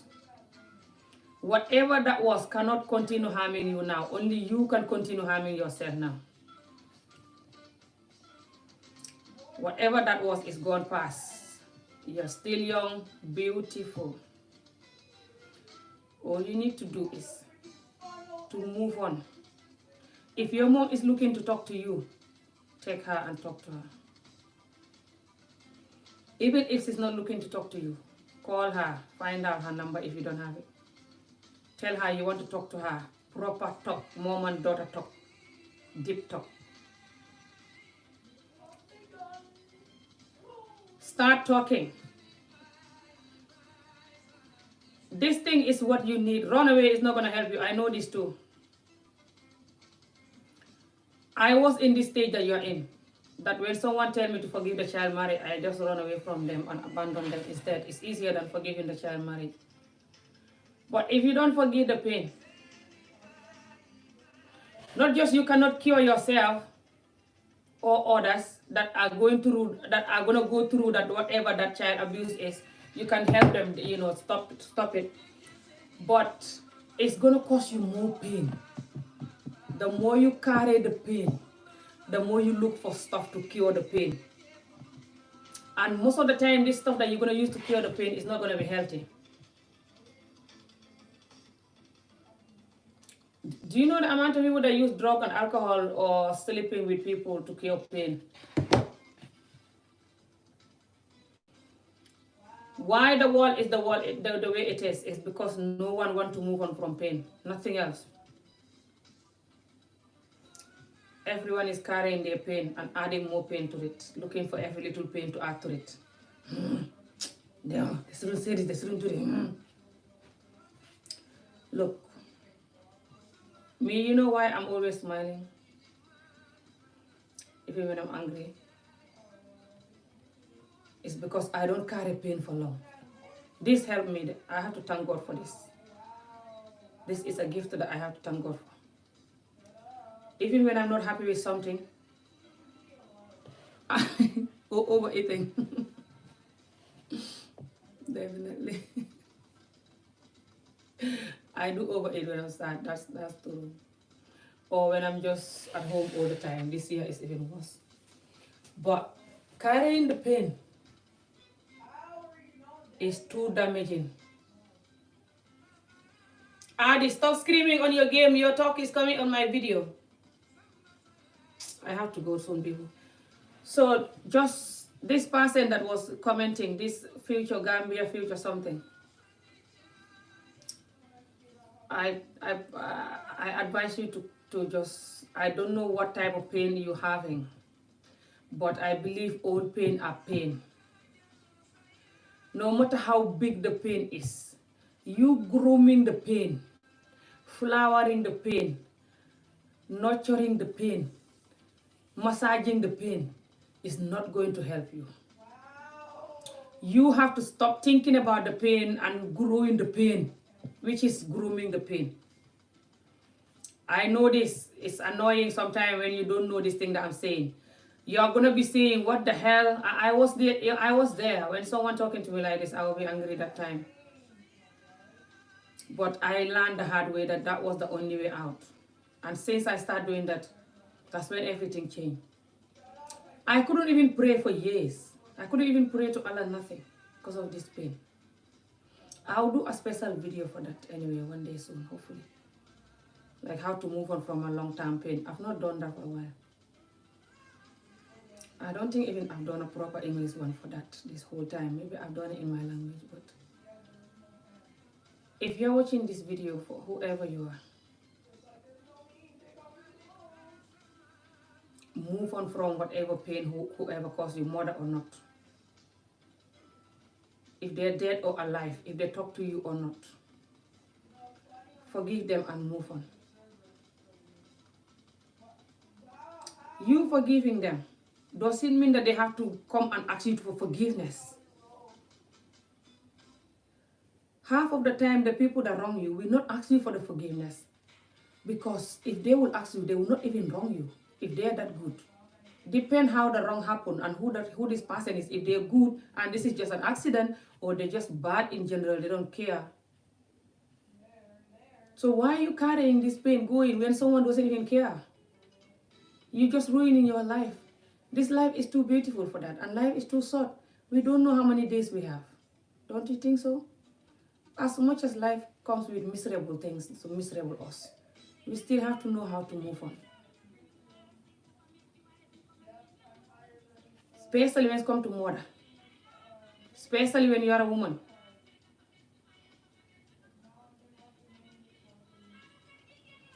When you don't have any relationship with your mother because this and this happened, if you have a child, you have to be very careful. Because you're opening door for your child that you have right to abandon me when I do any little mistake. It doesn't have to be child abuse. Do you know how many people that don't talk to their mother now and it's nothing to do with sexual abuse? Just little things you're trying to correct your child from not playing around with men or smoking or drinking or ranching themselves to death, and they're just talking over you, bullying you, talking like you're nothing, and then telling you, I don't want to live in this house anymore, and move out and abandon you, and don't even call you, change their number like a stranger.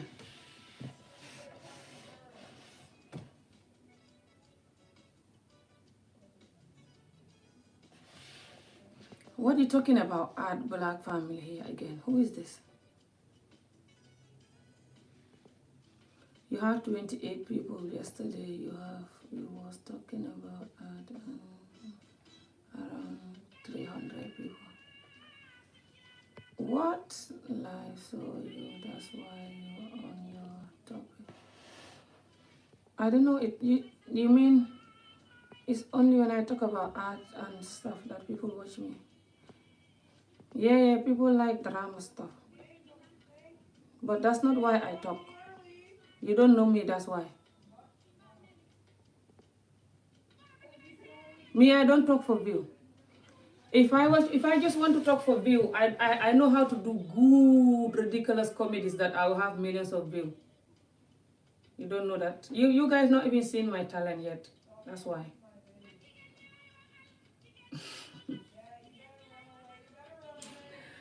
Me, I talk because I've seen pain. Like this person that I was talking to that was commenting about this pain from her mother, this sexual abuse pain. Me, I seen child marriage pain is still sexual abuse. So I learned how to condemn my culture too much. I condemn everything that I see that is wrong. Because the way I condemn my culture, that's why I don't even have a lot of viewers. I've been condemning my culture for 4 years before you even know me on YouTube. I was doing it on Facebook. If I want view, I will not be condemning my culture the way I do at all. Because people will hate me. You think I'm crazy? You have time. You know, when someone do anything, people say view. You can find a barrage. You guys cannot shut me down just because you want to scare me and blackmail me with those words. Me, I've seen life. You want me to not talk about no one because when I talk about someone, you said I'm doing it for view. Never. If someone do anything that I feel like I have to talk about it, I would talk about it 1 million times. I don't care what you're going to call me. I'm doing it for view. I'm doing it for what? Who cares? You can talk. You have your right to talk too. Who cares? Don't even bother. That doesn't work with me. I'm Amy Jo. I would talk about everyone and anyone that I see like I want to talk, that I want to talk about, and they did something that I feel like I have to talk about. I will do that forever. Never, nothing will ever change. So don't even bother. Rather, you tell the Black family, tell Art to not give me what to talk about. That's what you should use your energy with. But try to blackmail me, so I will not talk about them. So I'm not going to feel like I'm talking about them to have buzz. Buzz, we call it. That will even make me talk about them more. That's what people do. This is our job now. It's our job, all of us and them. This is our job now, talking. They're talking for buzz too. That's why they're telling people, like the video, share, subscribe, please. I want to reach 50,000. I want to reach this. So they're also talking for people to like their videos and share it, isn't it? Talking for donation. Talking for womb school, talking for whatever. So Art was insulting the ancestors so she can have view them. Is that not worse? Because at least me, I'm not insulting all the Black Americans. I'm only condemning them alone. Me, when I'm talking to someone, I just condemn the particular people that I'm talking about. I don't insult the whole group, tribe and people. What about Ad that was insulting the whole continent? And hypocrite like you was liking it. I don't know if you're Ad yourself or whoever the hell you are. So she was doing that to have buzz, to have people to like her. That's worse. She was insulting the whole ancestors and the whole continent. And I also you weren't commenting that. I recognize your name. You comment good comment on their platform. When the black family is insulting the whole continent for telling them that they don't love themselves, that's why they love everyone. They're talking like a mad idiot to say that. You're not condemning them. And now you're here being hypocrite. I don't know if you are one of their children or you are them yourself, whoever the hell you are. Hypocrite as fuck. I'm going to block your entire generation. One more rude ass talk. I will condemn them even more now. You wait till they post another video again. Tick, I'm watching it. One single thing that they say they're not supposed to say or do. I'm jumping on this screen. 100 times. Is it not just YouTube? Okay. Continue insulting and yowling. That will make me stop. So now let's move on. I'm going to close this video soon, people. Sorry, people. This person, whoever the hell this person is, getting me to this again. So,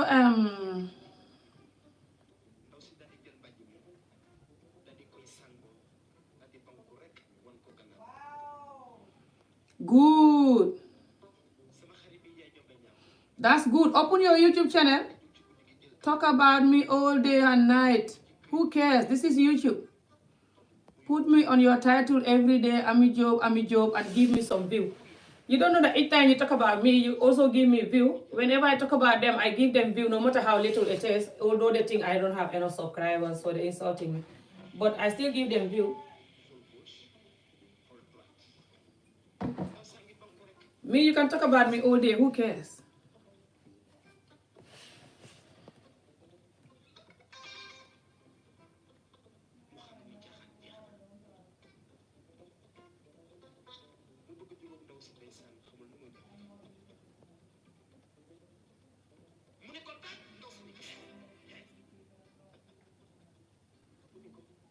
I know, right? It's important that, oh, thank you, one love. It's important we just learn to forgive when there's a long-term pain. But like I said, I'll do a serious video for that, just an English video for that. I've not done English video for that for so long. I don't even think I've ever done a good serious video for that. Because I've been talking in my language more the whole time. It's just now even that I talk more English because I feel like I have more English subscribers. But I will definitely do a good English video about how to cure long-term pain. But the forgiving to move on is the best. Whatever happened to you is not damaging you now. It's you damaging yourself now. Because us human beings, our mind is very selfish. Our mind will have so many good things. And one bad thing, they just forget all the good things. They just jump on the bad thing. And they want to keep it and hold it. And looking for another bad thing to keep, looking for another bad thing to keep. So you have to sometimes slap it or like tell it to find a barrage and force yourself to go back to the bad thing, to the good things and remember them and replace them with this bad thing. You say, okay, this thing happened to me, but look at it. I also have these things, I have these things, I have these things. Look at yourself. Be happy you are alive. Be happy you're well and beautiful, moving around. Even if you're not moving around, be happy you're breathing. Some people don't have that, whatever you have that you've been through, but they cannot breathe now. They're lying in one bed for years, they cannot breathe. So you're still lucky, you're breathing. Especially if you're moving around. There you go. Especially when you're young and beautiful. There you go. But if you keep this pain, I know this.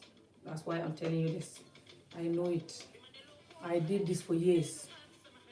Keeping pain. I'm hot, that's why I'm trying to open this thing.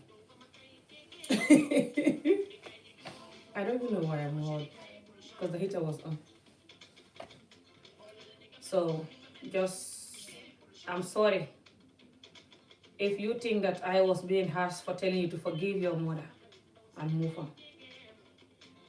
But sometimes, this nurturing and this telling us, oh yeah, never forgive the person, oh yeah, move on, oh don't forgive, but move on, Sometimes that's not what's gonna help us, that's the reality. I know this, I was living like this for years. If you don't forgive your mother until she die, that's gonna be worse. Hope she's not gonna die now. You're gonna live in this world knowing that your mother died without you talking to her and stuff. So just try to forgive her and move on. No mother is perfect. A lot of people talking to their mothers, you don't want to know why. You don't want to know what they did. A lot of mothers did a lot of bad things. People just forgive them. That's why they're talking to them. A lot of people, if they tell you what their mother do, you will not believe it. And they're talking to them like best friend, joking, laughing, taking pictures. So, no mother is 100% perfect. Every mother has something they did that could worth you not talking to them.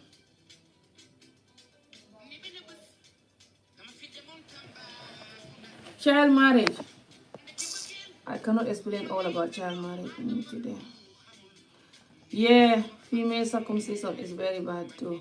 I've not experienced that thankfully, but child marriage is very bad. It's what I experienced. Exactly. But the move on is very hard sometimes to do it when you don't forgive. Move on and not forgive doesn't go together. You always have to forgive and then move on. Some people can do it, but me, I couldn't do it. I tried to move on so much without forgiving the child marriage. It was not working. Until I learned to forgive the child marriage. But this life is amazing and easy, but it can be very hard for some of us when things happen to us that we don't like. And we don't have the right people to be there for us or to make us forget the pain. We just like on our own, or maybe with the wrong people. It can get very lonely and painful, to be honest. I know this. But no, I don't believe forgive but never forget. They don't go to. You forgive, you forget about it, you move on. Forget about it doesn't mean that you're going to allow that to happen again. Everyone know that when you're crossing the road, you have to, when you see the car, you have to wait till the car passes. But you don't have to keep thinking, when I cross here, I'll die, because there's so many cars that kill people in this world that, you know, and you go to bed thinking about the car that killed that person or something, you know. I don't know how to explain it, because I'm tired, because I was trying to exercise today. But you just forgive it and forget it. If you don't forget it, you're going to even enjoy a drink of water. How are you going to say forgive but not forget? How are you going to say that? But some people say that, but I don't agree with that. Maybe I'm thinking it the wrong way. Maybe they mean like, don't trust this person again, whoever did this to you. Or maybe they mean like, just keep remembering the pain all the time. I don't think that's what they mean. Then what's the point forgiving? You cannot forgive if you're not going to forget if you're not forgetting the pain. Never forget. It's impossible to ask. You cannot erase. Yeah, I know what you mean. I'm not saying you should forget all. I'm not saying you should try to erase your mind and reset your brain. No one can do that. But my point, I also hope you understand it. If you keep remembering the pain, you would drink yourself to death, drug yourself to death, do everything wrong.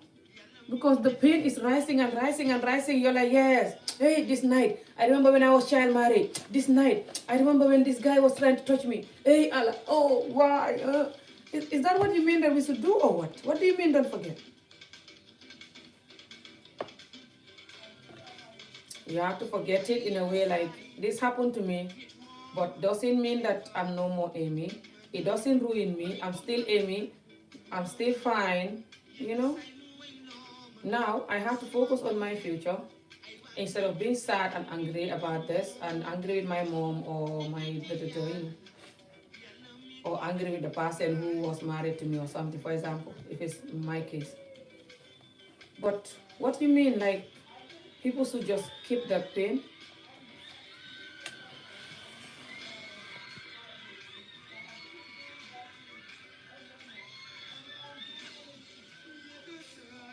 You understand me, yeah?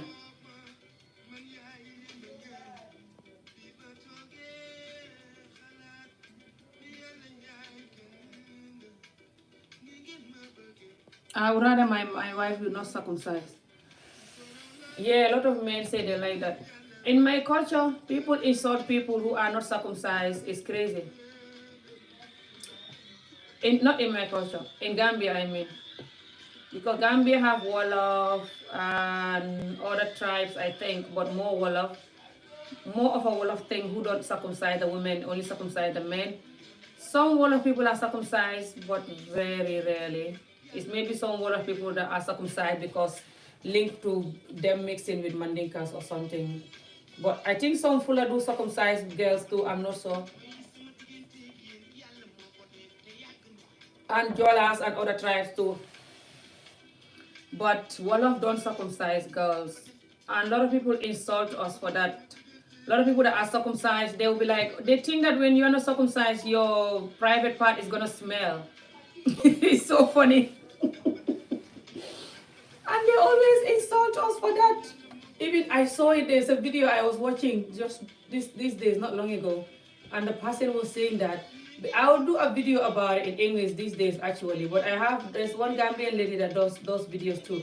And I'm gonna bring her to my channel. We're gonna do a Wolof version of it, and then I'll do English version. Because in Gambia, the women, they use this drug called taba. They put it in their private part and they're gonna feel good. It's crazy. I'll do a topic with it. I don't have energy. I'm tired. This exercise I did today, I feel so sleepy. But the children, they're not gonna be sleeping now. Nightmare.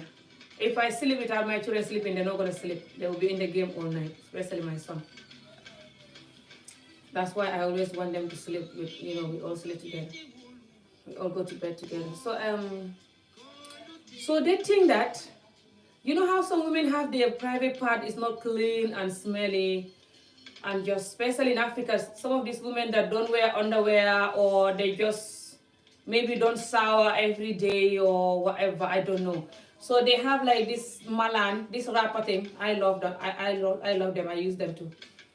And sometimes when they're sitting down like this, even you can smell that if they're near you or something, or you're sitting next to them, or when they're braiding your hair as a young child, they put you down to sit down, and they put you between their legs. Ooh, you can smell the thing here sometimes for some of them here. So then if the person want to braid your hair next time, you'll be like, no, don't braid my hair, please, crying, But a lot of the people that are circumcised, they always insult us and say that we are not circumcised, that's why our things smell. But that smelly thing is not for circumcised or not. Even some people that are circumcised, they can still have it. It depends on what you are eating and who you are. Some people have a very strong hygiene that even their sweat is very strong. You know what I mean? Like compared to the rest of the person. I think that's the people that maybe will have a smelly V, and if they don't clean it properly, I don't know. But me, I don't have that, so I'm glad. But I guess some people have it. But I think when some people have it, it's just maybe because they don't shower every day. I don't understand. How can you have that when you shower every day? Or maybe they have infection. Because I read about health a lot. Don't see me like this. I always read about health, like things to eat as a woman and stuff. to killing you or whatever. Things like hibiscus, I love it anyway, but I didn't even know that it cleanses you as a woman. Raspberry tea and stuff like this, early morning you drink them. Or lemon water and stuff. But I think some women have this because maybe they have infection. But I think when someone have no infection and they shower every day, I don't think they should be smelling. But some of these people that are circumcised, they will be talking like, us because we are cut. Everything is clean. That's why we don't have nothing that is smelling there. But these people that are not cut, they have that thing that is hanging up there, is keeping all the dirt. And when I hear it, I laugh so much. I'm like, I don't have a container in my vagina keeping dirt, subhanallah. In or on, not in, it's on. It's ridiculous. And when they're angry with someone that, like Wolof person like me, and they know the person is not circumcised, they're like, you guys are not cut. That's why your thing is smell, yeah. And the other one is like, you guys are cut. That's why you're dry, yeah. It's ridiculous. They always insult each other very, in Gambia. Yeah, I don't know Senegal, but Gambia, yeah. The Mandinkas always insult the Wolof very, and the Wolof insult them sometimes. It's ridiculous. And they talk of this one will be like, that's why you're dry. And this one will be like, that's why you're smelly, you're licking. That's why you're licking water. Because you're not caught, that's why you're licking. How can someone be licking because they're not caught? How can someone's clitoris be licking? People, you guys that are not caught, subhanallah, I've not done this kind of videos for a long time, people. I'm trying to be good now. I used to be very forward in my videos. How can someone think you be licking? That doesn't even lick. If the person thingy have to lick, I think it had to be from the thingy, not from on top, the click. Did anyone ever see a licking click? I've never seen it. Well, I never had it. Oh my God, it's so funny. And they're saying that the thing is keeping all the dirt because they didn't cut it. The dirt is hiding there. How can someone have a massive deep click that is keeping all the dirt? Subhanallah.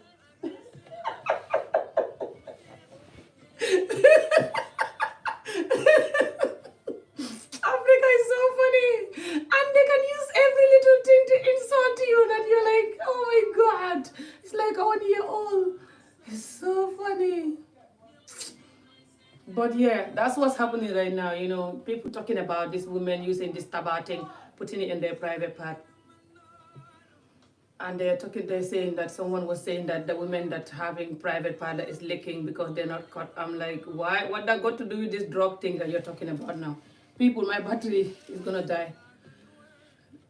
I was like, just talk about the tabac drug thing. Why are you talking about women licking because their click is not caught? And the person was like, me, I thank God that I'm caught. So I'm not gonna be smelly or licking because I'm caught. I was like, me too, I thank God I'm not caught. I love foreplay so much, more than I even love sex. Imagine if I was caught. I was gonna jump out marriage. Me, the child marriage, it's not paining me, to be honest. It's annoying when you think about it that time. It was more annoying that time than now, because now I learned to move on from the pain. It was annoying in a way that, I was like, it was not just annoying because of the child marriage. I think it was annoying for me. It was paining me then more because of the fact that I didn't even go to school. So I was like, why can't I go to school and be like a normal child instead of getting married at a young age when I'm supposed to be reading books, this kind of thing. But it wasn't like I have really bad experience with the child marriage. So I was lucky, and I was very good from a young age. I know how to play my game to make sure that these people didn't touch me. It's a long story, but imagine if I've been through child marriage and then I was caught as well.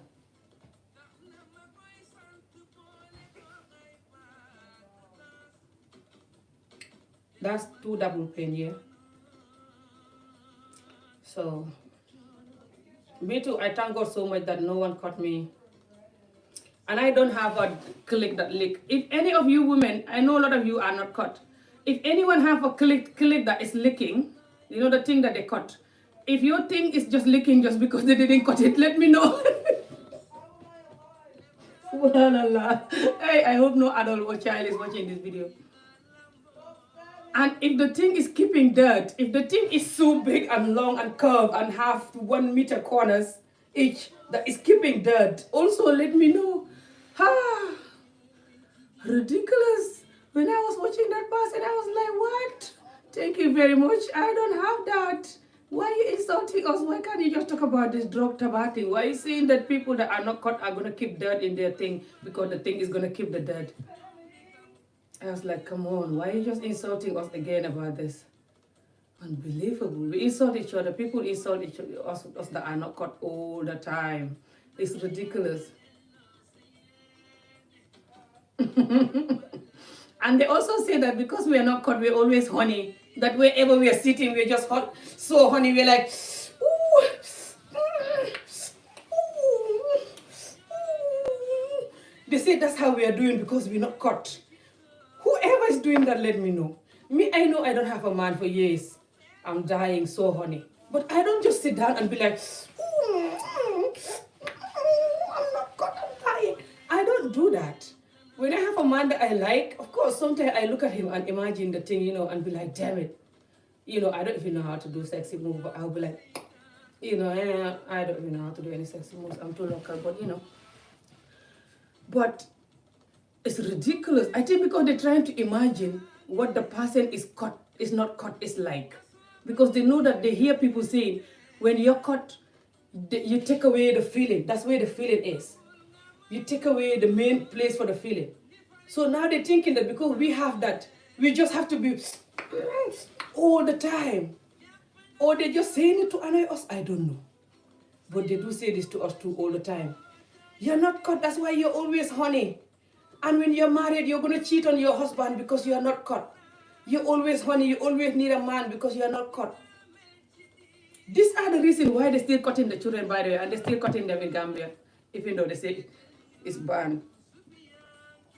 It's like the child marriage is still happening. It's not banned. They say that when they don't cut the child gonna always want a man. And the child gonna smell when they grow up. I know. Watching this video, you'll be very sad, is it? Knowing fully well that you're fine. You're not smelling. You're not always needing a man. You're perfectly fine. And they're putting you in that category just because they're not you. They're not experiencing your V, how it's like. I think because they watch those people in the porn as well, with their long thingy. Those 1 meter long womanhood. I know they say women have different size. Getting wet and play. Yes, baby, fucking yes. Choo. So they think that everybody is not caught is like that or what? Subhanallah.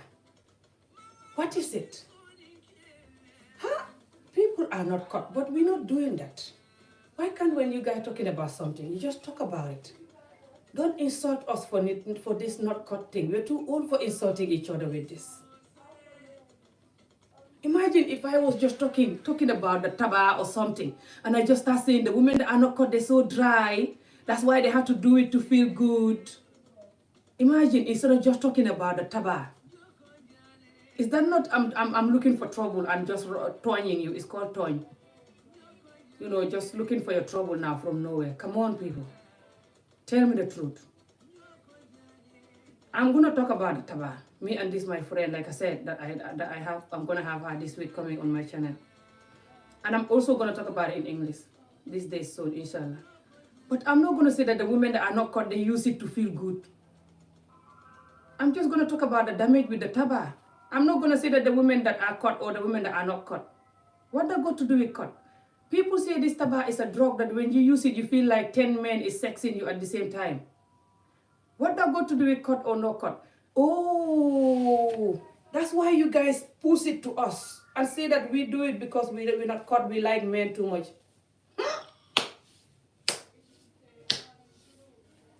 Anyway, this is how our culture is. And then one thing that I don't understand about our culture is, after our culture insult each other all day for nothing, then when you talk, they say you are insulting, you're looking for trouble. And when someone also talk, they're ready to fight that person. That person is insulting them. How dare you? When the culture is insulting each other all day for nothing, looking for every tiny opportunity to insult each other. Telling each other you're licking, your V is smelling because it's not cut for no reason. Just because you're talking about this tobacco drug that is, is killing people in Gambia. What that got to do with cut and not cut? I saw the video, but I'm not gonna say nothing. I don't want to say nothing to the owner, so I'm just gonna leave it. But see, people gonna tell her this. People that know her, they know her. They're gonna hear this video. They will tell her, Amijo was talking to you. She was talking to me and everybody else. And this person is one of the people that insult each other with this cut thing. Insult other people about cut so many times. But me, I'm not ready to keep insulting each other about cut and not cut. It's like the child marriage. When your cut is gone, you never come back. I have friends who really don't like it, hate it. So because of this, I will not argue with this person about it and telling her, why are you saying this, I'll just leave it. But I hope and pray in the future this person will not talk like this. You can talk about whatever you're talking about instead of bringing cut to this. Not long ago when we have this cut argument about other people insulting, Mandikas about cut, Mandikas insulting them about cut. I even did a current affair about it a few months ago. It's still on my channel here. Some Gambia current affair. So why are we talking about this tabating and we bring in cut stuff to it again? This cut stuff. Anyway, I have to go. Ami, how the woman survived when the husband abroad over 15 years. Oh, they say that when the woman is caught, it's good.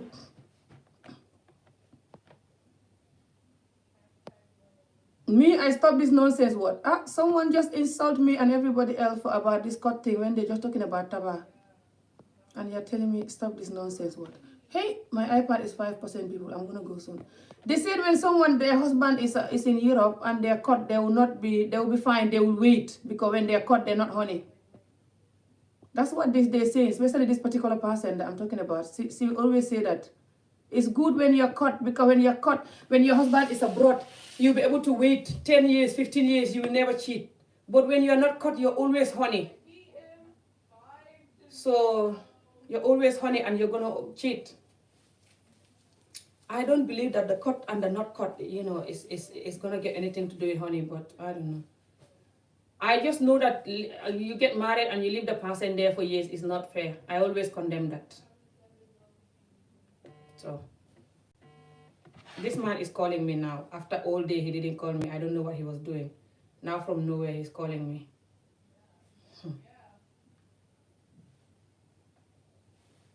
Hello? Man kay ma fogo ne nga sibutu sa so bate ho.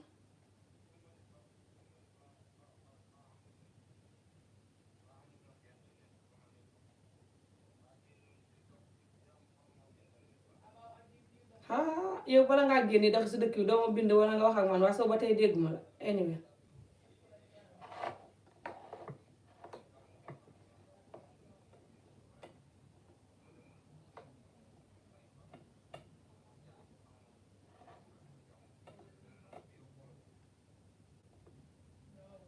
déedéet kooratuma si de yaa xam fa nga demoon daal anyway man maa ngi nii di on sax man maa ngi wax si live bi waaye léegi tey mu pare.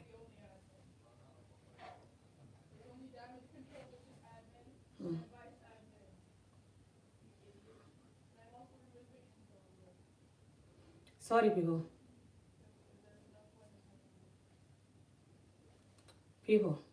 sorry.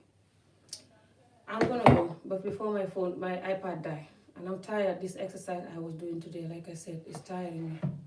But I don't want to lie down because when I lie down, I'll sleep. That's why I just said I'm gonna click. I end up clicking this video instead to talk about something that instead of just sleeping. When I sleep now, the children will not sleep. Anytime I sleep and they don't sleep, they will stay up. I'm telling you, until like 3 or 4.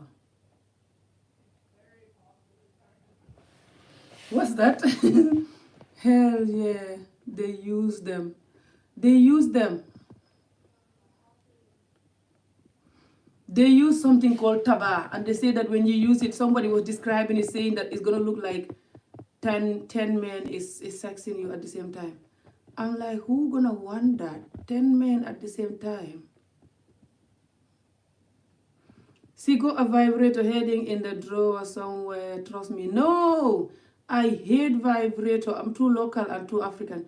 My friend gave me one for present few years ago. I think that's like 7-8 years ago now, when I used to live in Hokkien a long time.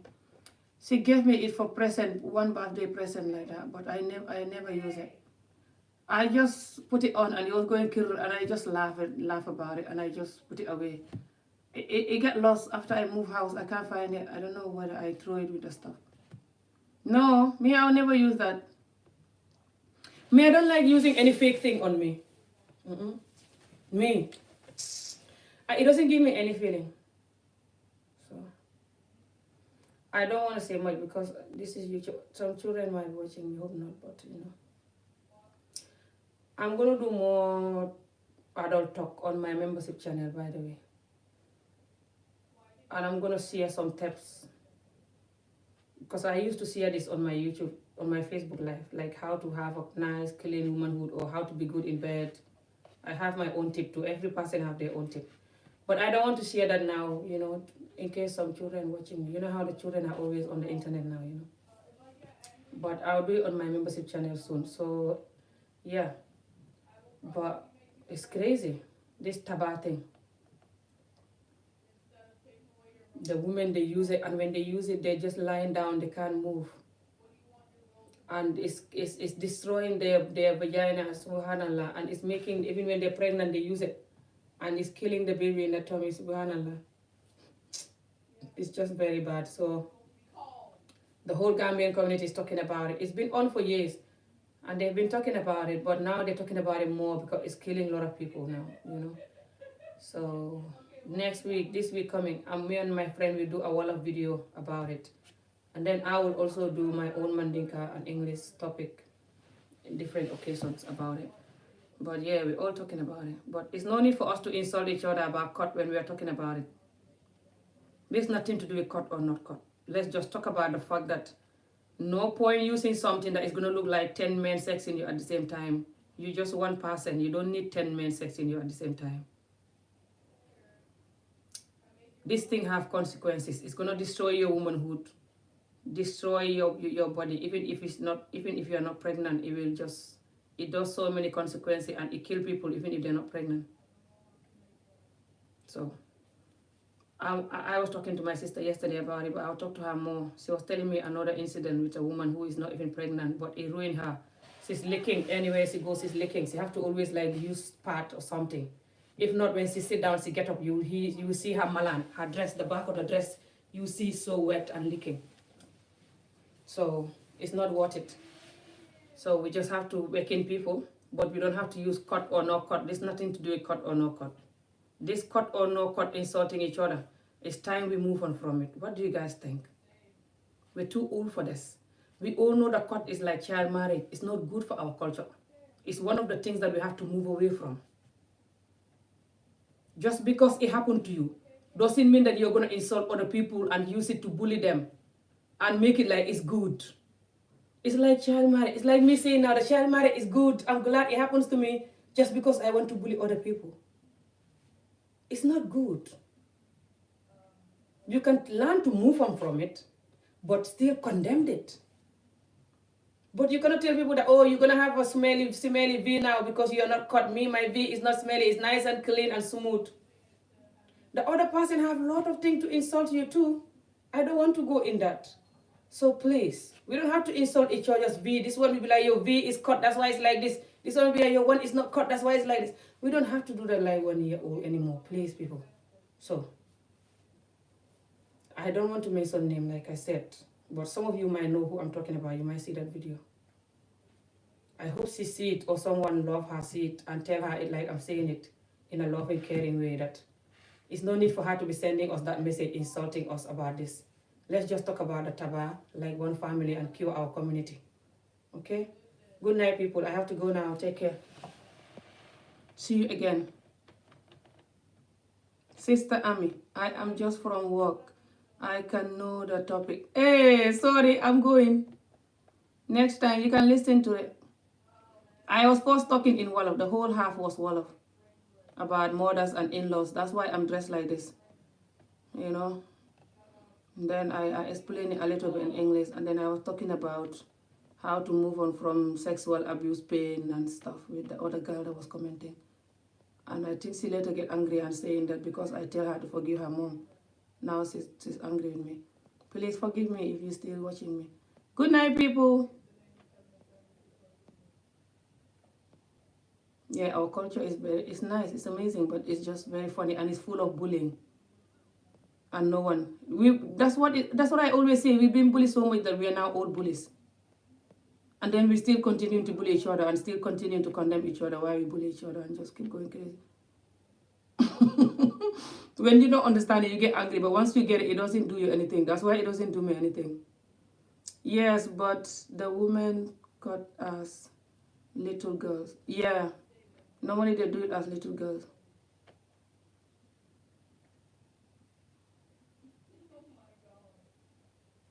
Still have body odor. Probably also need to find the right some deodorant. You don't even put deodorant there. May I never do that. Some people buy some vagina deodorant, subhanallah. All these things are not healthy. I don't know, maybe it depends what the person is eating then. But that shouldn't be smelling, especially when you shower every day. I don't get it. Maybe because me, I like some tea, herbal tea, and in the morning, I don't just get up and eat. I drink water first, but I normally drink hibiscus, hot water with hibiscus, or hot water with lemon, or hot water with moringa powder and this yellow powder, turmeric Indian powder. But I normally will drink water until like 12 or 1 or half 12 before I eat anything. I never wake up and just have tea or coffee or whatever straight in my tummy, never. And I heard they say that is good for your health and also it's going to cleanse you when you just don't wake up and eat. But it's maybe also because I love fruits. I always have a lot of fruits. I cannot stay without watermelon, grapes, and pineapple, coconuts, bananas, berries. I always have all kind of fruit in the house. Oranges. And I always drink water. Maybe that's why. But I know when you eat too much African food, strong meat, strong stuff, too much coffee and Coca-Cola and orange juice and all this, I'm not sure if it's going to help you, to be honest. You have to drink too much water. But anyway, that's another video. Like I said, I will do a special video on my membership channel. How to smell good as a woman. How to be good in bed. How to just enjoy yourself properly, especially married couples. I'm going to do that on my membership channel. And I'm going to give more tips. But chemical and stuff is not going to help. I don't advise anyone to put any chemical anywhere. Because I don't do it. Me, I don't advise people what I don't do. A lot of the women in our community selling some chemical from China that you have to put in your V for it to be tasting good or smell good. They tried to get me to sell it. I said no, because I wouldn't use it, so I wouldn't sell it to people. That's not healthy. They don't even do research on it. Some Dubai or China or Turkey product, I don't even know where they get these products. Especially in Senegal, a lot of women have private part problem because they use it. It's called safal. Anyway, I'll explain it when I'm doing this tabak video, inshallah. Thank you, people. See you again. Bye. Take care.